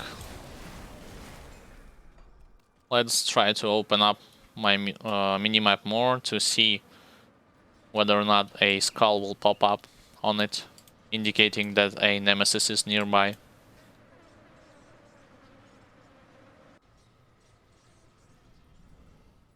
So let's complete those quests.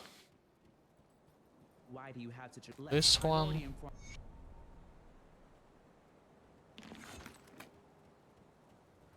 You're here with the cultist. And then quest with the lumber mill.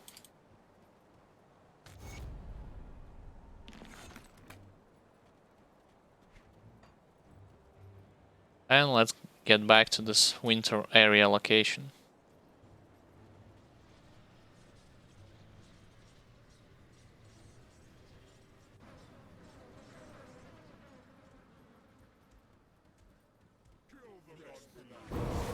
Alright. Oh, and once more, I do not think that I will be facing off against Mad Queen. I mean, I can try it, but like I said at the previous 2 difficulties, right now I do not see a point to do it.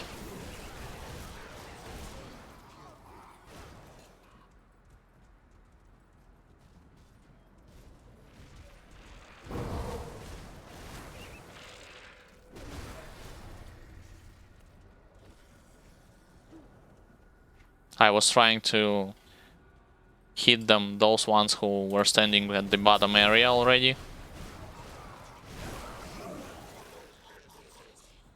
Yeah, so you see this internal trauma sign on the screen? That's actually when you attack those archmages and reflective guys, when they have their shield on.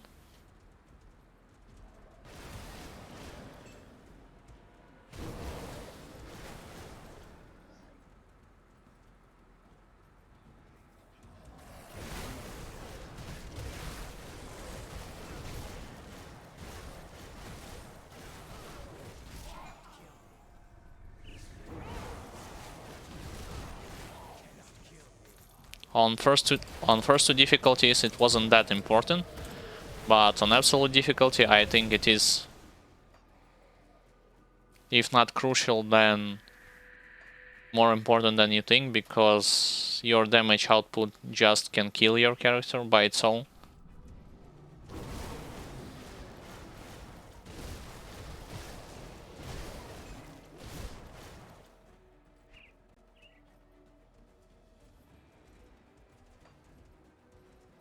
I do not believe that something will be here other than those chill main ragers and... yeah, and beasts.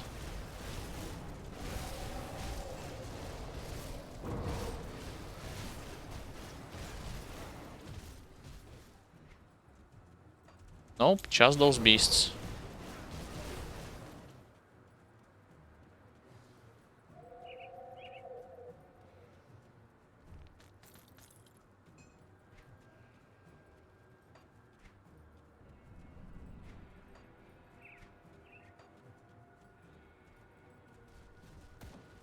Also, I am aware of two other sets which are alternative for your Creek set. If you are unlucky and somehow haven't managed to... Alright, I am dying from my own damage. Yep. Internal trauma was stacked way through the roof right there with this Archmage, so I had to back away and use my healing potion. So this is what I'm talking about. Even though I had 20% damage reflected reduction through the... up to the defensive constellation, it's still not enough if you stack too much damage on that Archmage guy when his shield is up. Not by himself, but when his shield is up.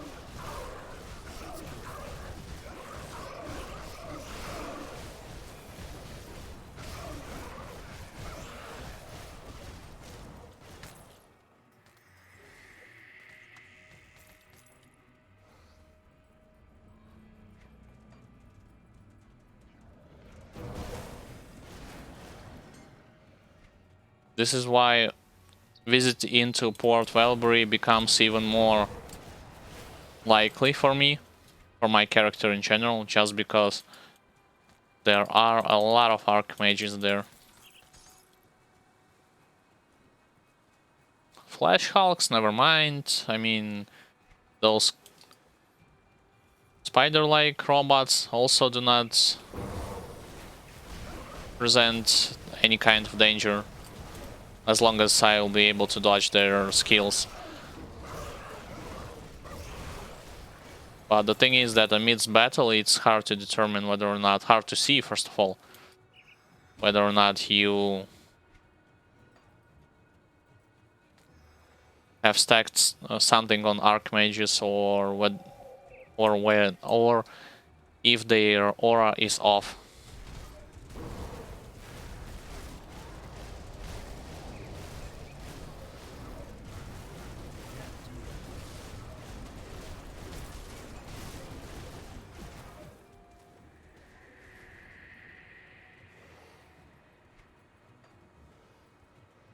Have I opened up? Nope, I haven't. So later on I should open another waypoint.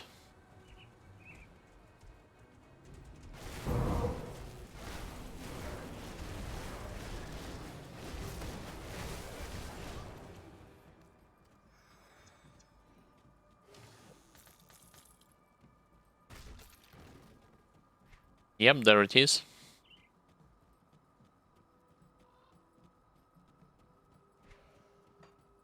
And I believe somewhere here, after this bridge, let me double check. It's either after this bridge or right before. You can... oh, never mind, it's here.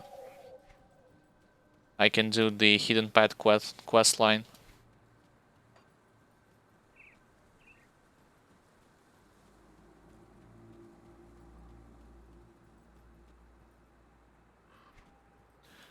My mistake. Should be further on then.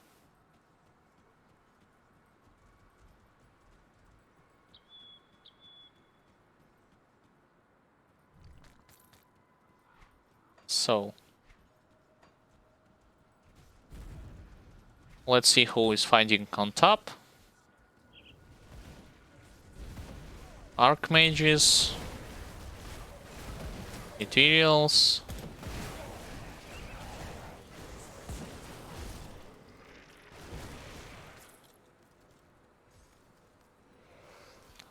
There's an elite on the bridge.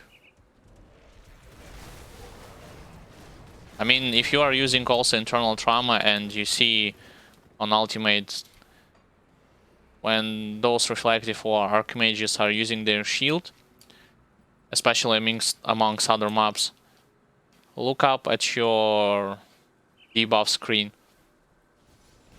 more than at them.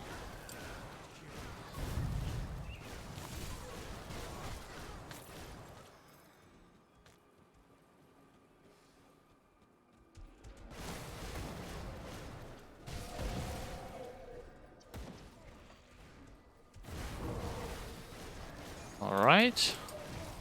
So no more cultists or ethereals so far.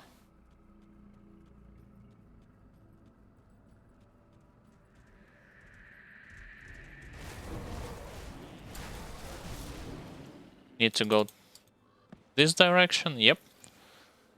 So I need to pick up those Runestone of Solael and Dreek to open up this passage. Let's do it. Let's go to Devil's Crossing.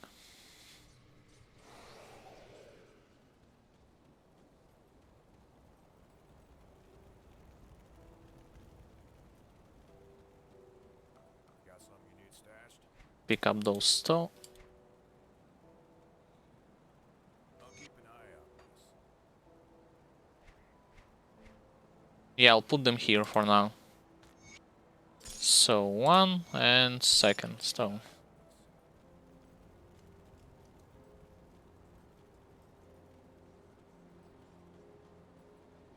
And actually the thing that I should have done is I should have put Seal of Might on my weapon instead of Alron's Blood. Scrap metal.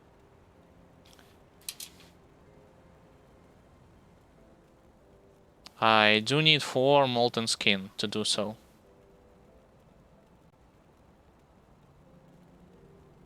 Yeah, it will give me also Vitality resistance, which I am lacking.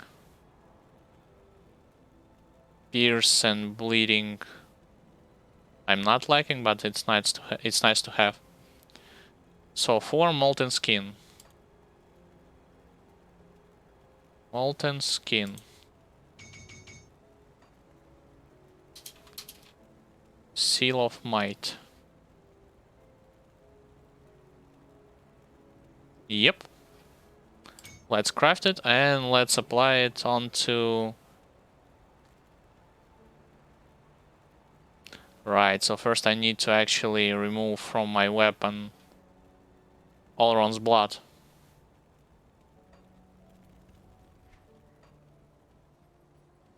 Come see what's left. Alright, let's do it.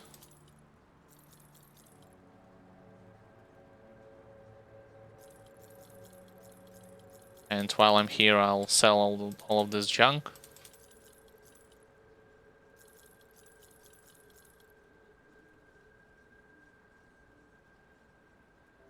I'll probably keep this one.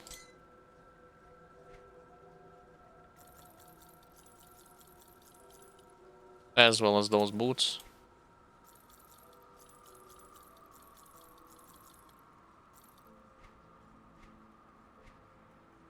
So, and what have I also put onto my weapon? So, Potent Bismail Cunning. See you around.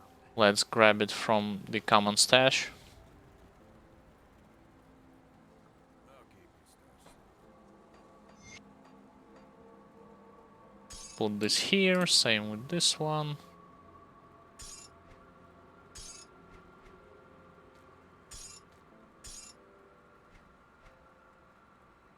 And let's type Potent.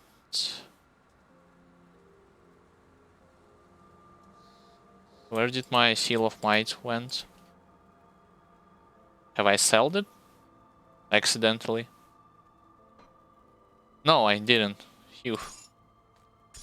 It's automatically was put it here.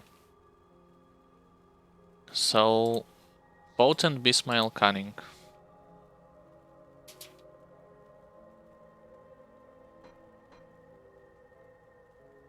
Yep. One please. It's safe with me. Promise. And then this goes here and this goes when boots are. Yeah, so I was talking about an alternative. And as you can see, one of it is a Wormborn set, the other one I believe is being called Octavius. I just have, for now, one piece of Heavy Shoulders from Wormborn set.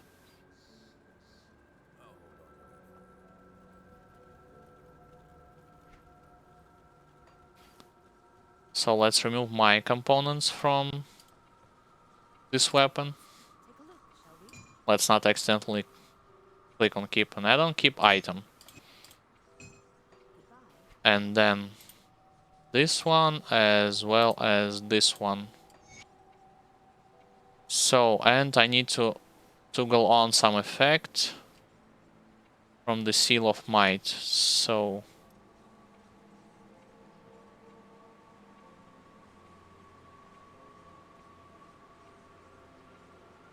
Presence of Might item. Yep, this is the one that I'm looking for.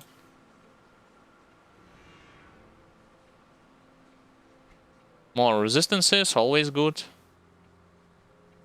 Despite the fact that yes, it gives bonuses to pets, but still.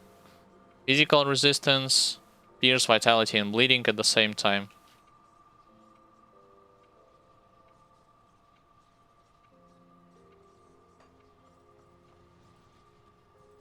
And let's go back to this hidden pet.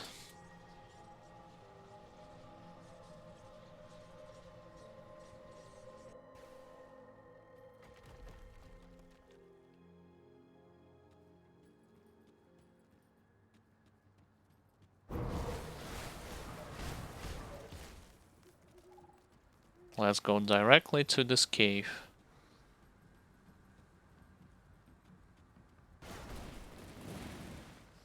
Sometimes there is a chance that those dogs will appear, but most of the time they are not there.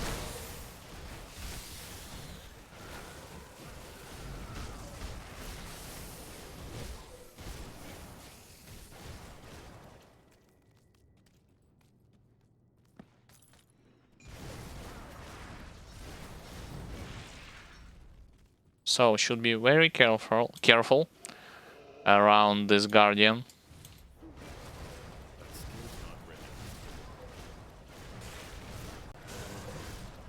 Because he has the ability to reduce your resistances, as well as deals good amount of damage to you, and teleports, so this means that my skeletons cannot block them forever, cannot block him. I do need to utilize my mana pot.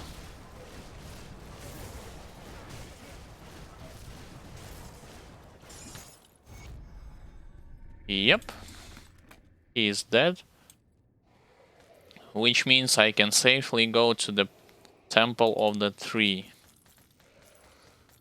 to finally complete this quest line. Extra point, one more into physique.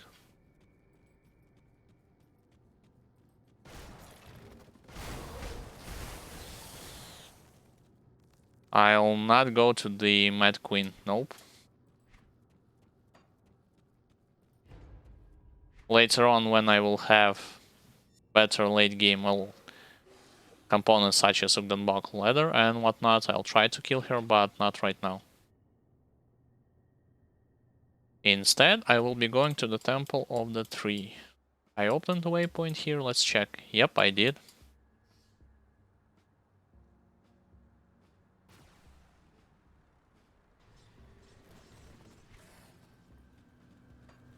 So let me head straight to it. And also, an Ethereal's here, but I do not see any skulls for now. Which would have indicated the appearance of Nemesis on minimap.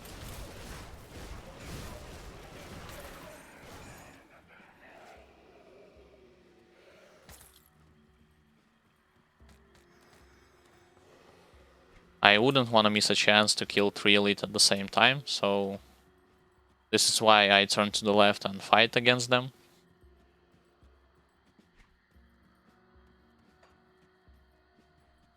So when it comes to temple itself, I am aware that the boss in it, mainly Sentinel, deals a lot of damage.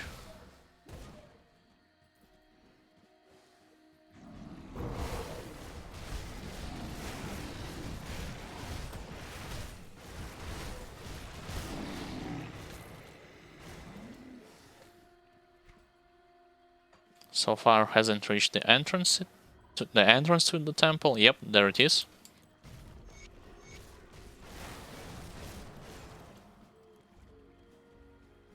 And let's head straight to it.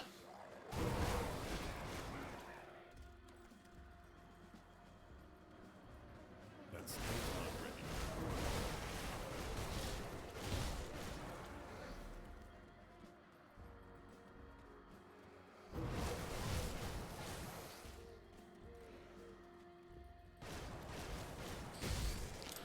Once again, I am concerned about my poison resistances as well. But hopefully I will break through this temple of 3 and will complete this quest to get an extra skill point.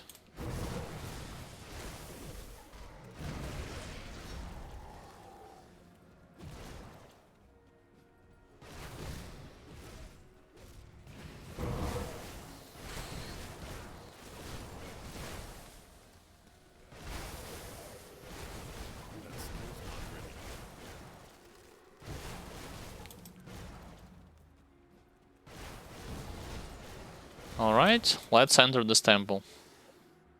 On all of the 3 difficulties, this temple has a lot of elites inside, so do keep this in mind. Most of them have the capability to appear on the spot, like those monsters.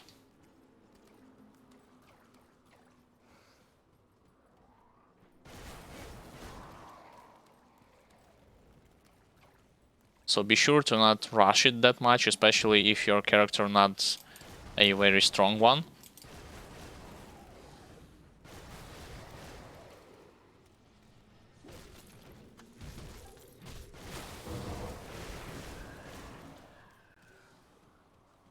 That skill's not ready. Usually try to destroy those if you have the opportunity to do it.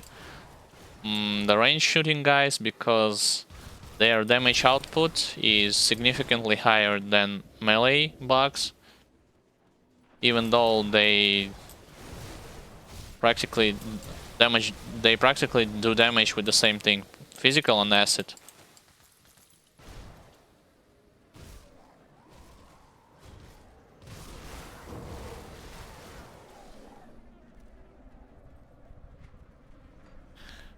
But for now, it seems like against me right now, at least at the entrance area, only regular mobs are fighting.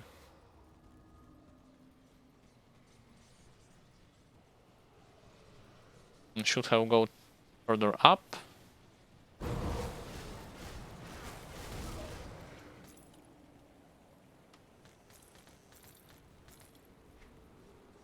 And then I'll go to the right first.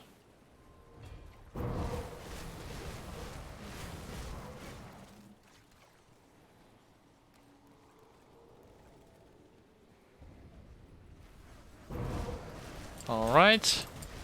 More bats, more plague swarms. Not a big deal.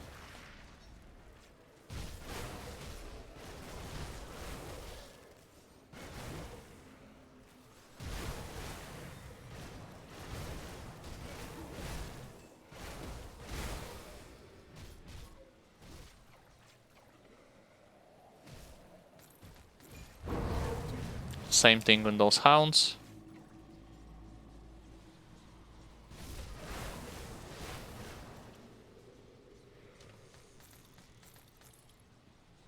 And I only need to clear one more area before the Sentinel boss fight.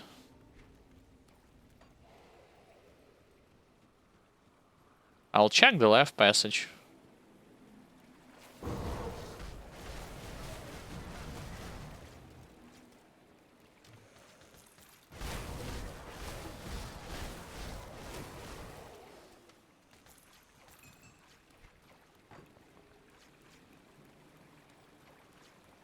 Yep, destructible wall.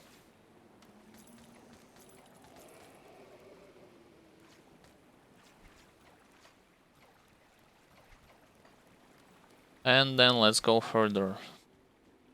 This time, I believe there is a desecrated shrine also.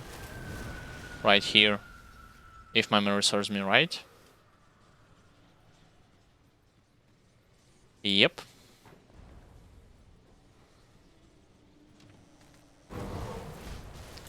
First, however, I do want to clear those docks.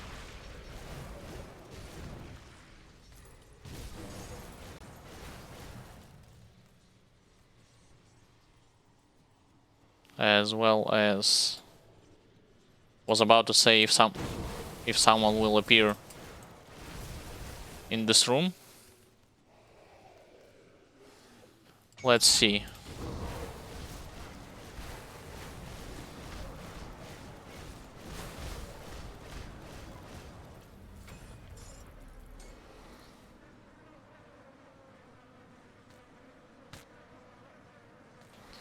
Got another blueprint, another component.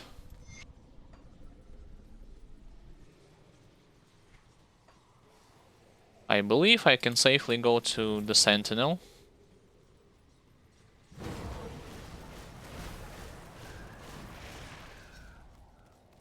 Yep, despite my resistances, they are doing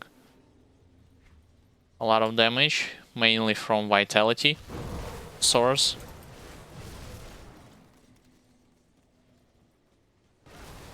And since Sentinel is a difficult fight, well, I think it's difficult, I will use ointments and oils before fighting him.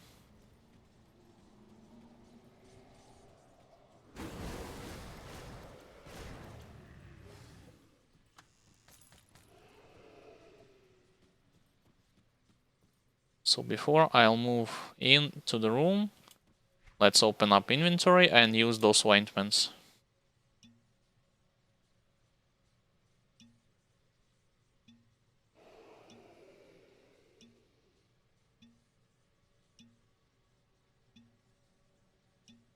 And then oils, so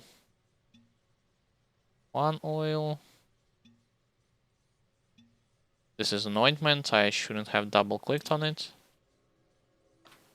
Fine, so let's see what he is capable of on ultimate difficulty. By the way, always try to lure him away from his crystal that he creates, yep, because otherwise you'll be forced to deal with his regen. He is definitely spamming a lot faster skills. Those skills. I am waiting whether or not he will eventually stop summoning those mobs, but I assume it's his new ability because he didn't do this before, on previous difficulty that is. So he is always summoning someone on ultimate. Well, this is the new stuff that I am talking about.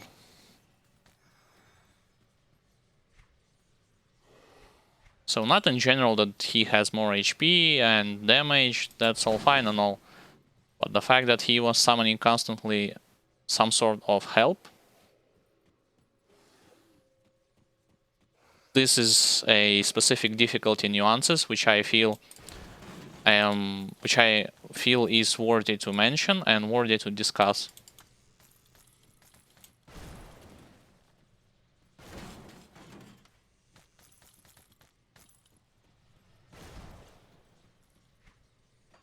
And as a reward, I'll get extra skill point. Yep. Which, like usual, I will put it here. Oh, I cannot already. 18 out of 12. Fine. Warcry, I cannot. This, to overcap it, doesn't make any sense. Wait, I have last 2 on this, so I do need to put 2, well, from here to relocate the 1 point extra here. So let's do this. Whoops, clicked on the wrong button. And let's get back to town, sell all those stuff that I have collected. Come see what's left of my wares.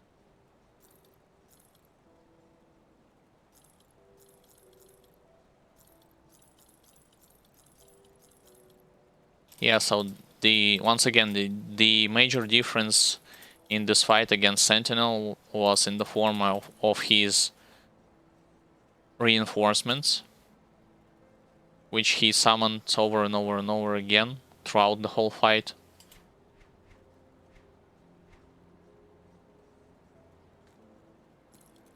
See you around.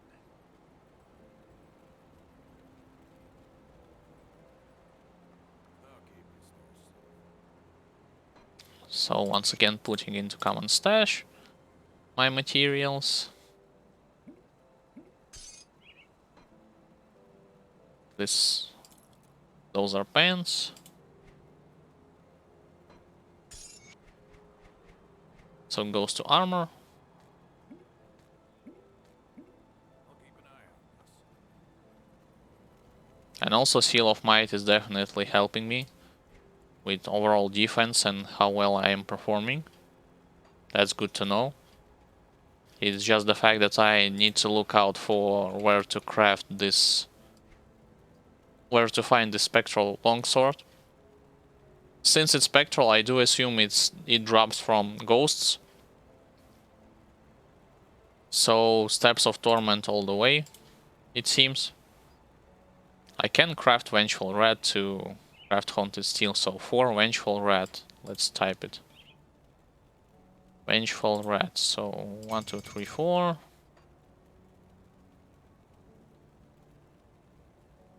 I do need those Haunted Steel. And the only part that I am lacking in the Haunt Relic is Spectral Longsword. If you are wondering why do I need it, well, let me show you. Right here, if I type physical, I want to craft this legendary medal. And one of the components that you need to craft it is Haunt, Relic Haunt. Runestone's not a big deal, but Relic Haunt it is. And I will use this medal instead of mine, which you are seeing on the screen. It has more offensive ability, more resistance, especially towards poison. Less piercing, but that's not a big deal since Ugdenbok Ladder will cover me in this direction. I mean, not the Ugdenbok Ladder, but Spell Scorched Plating. So let me put this Haunted Steel into common stash.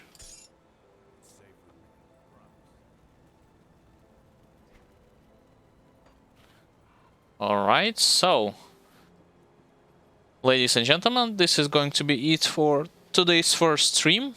Remind you that I will be streaming a second time later today. If you want to check out precise schedule where and I mean exactly when I am streaming Grim Dawn, or when and where my brother stream Darkest Dungeon, you can do this under the graph schedule on my Twitch channel, on my YouTube channel, on Twitter, or on Facebook. All the links are on the description.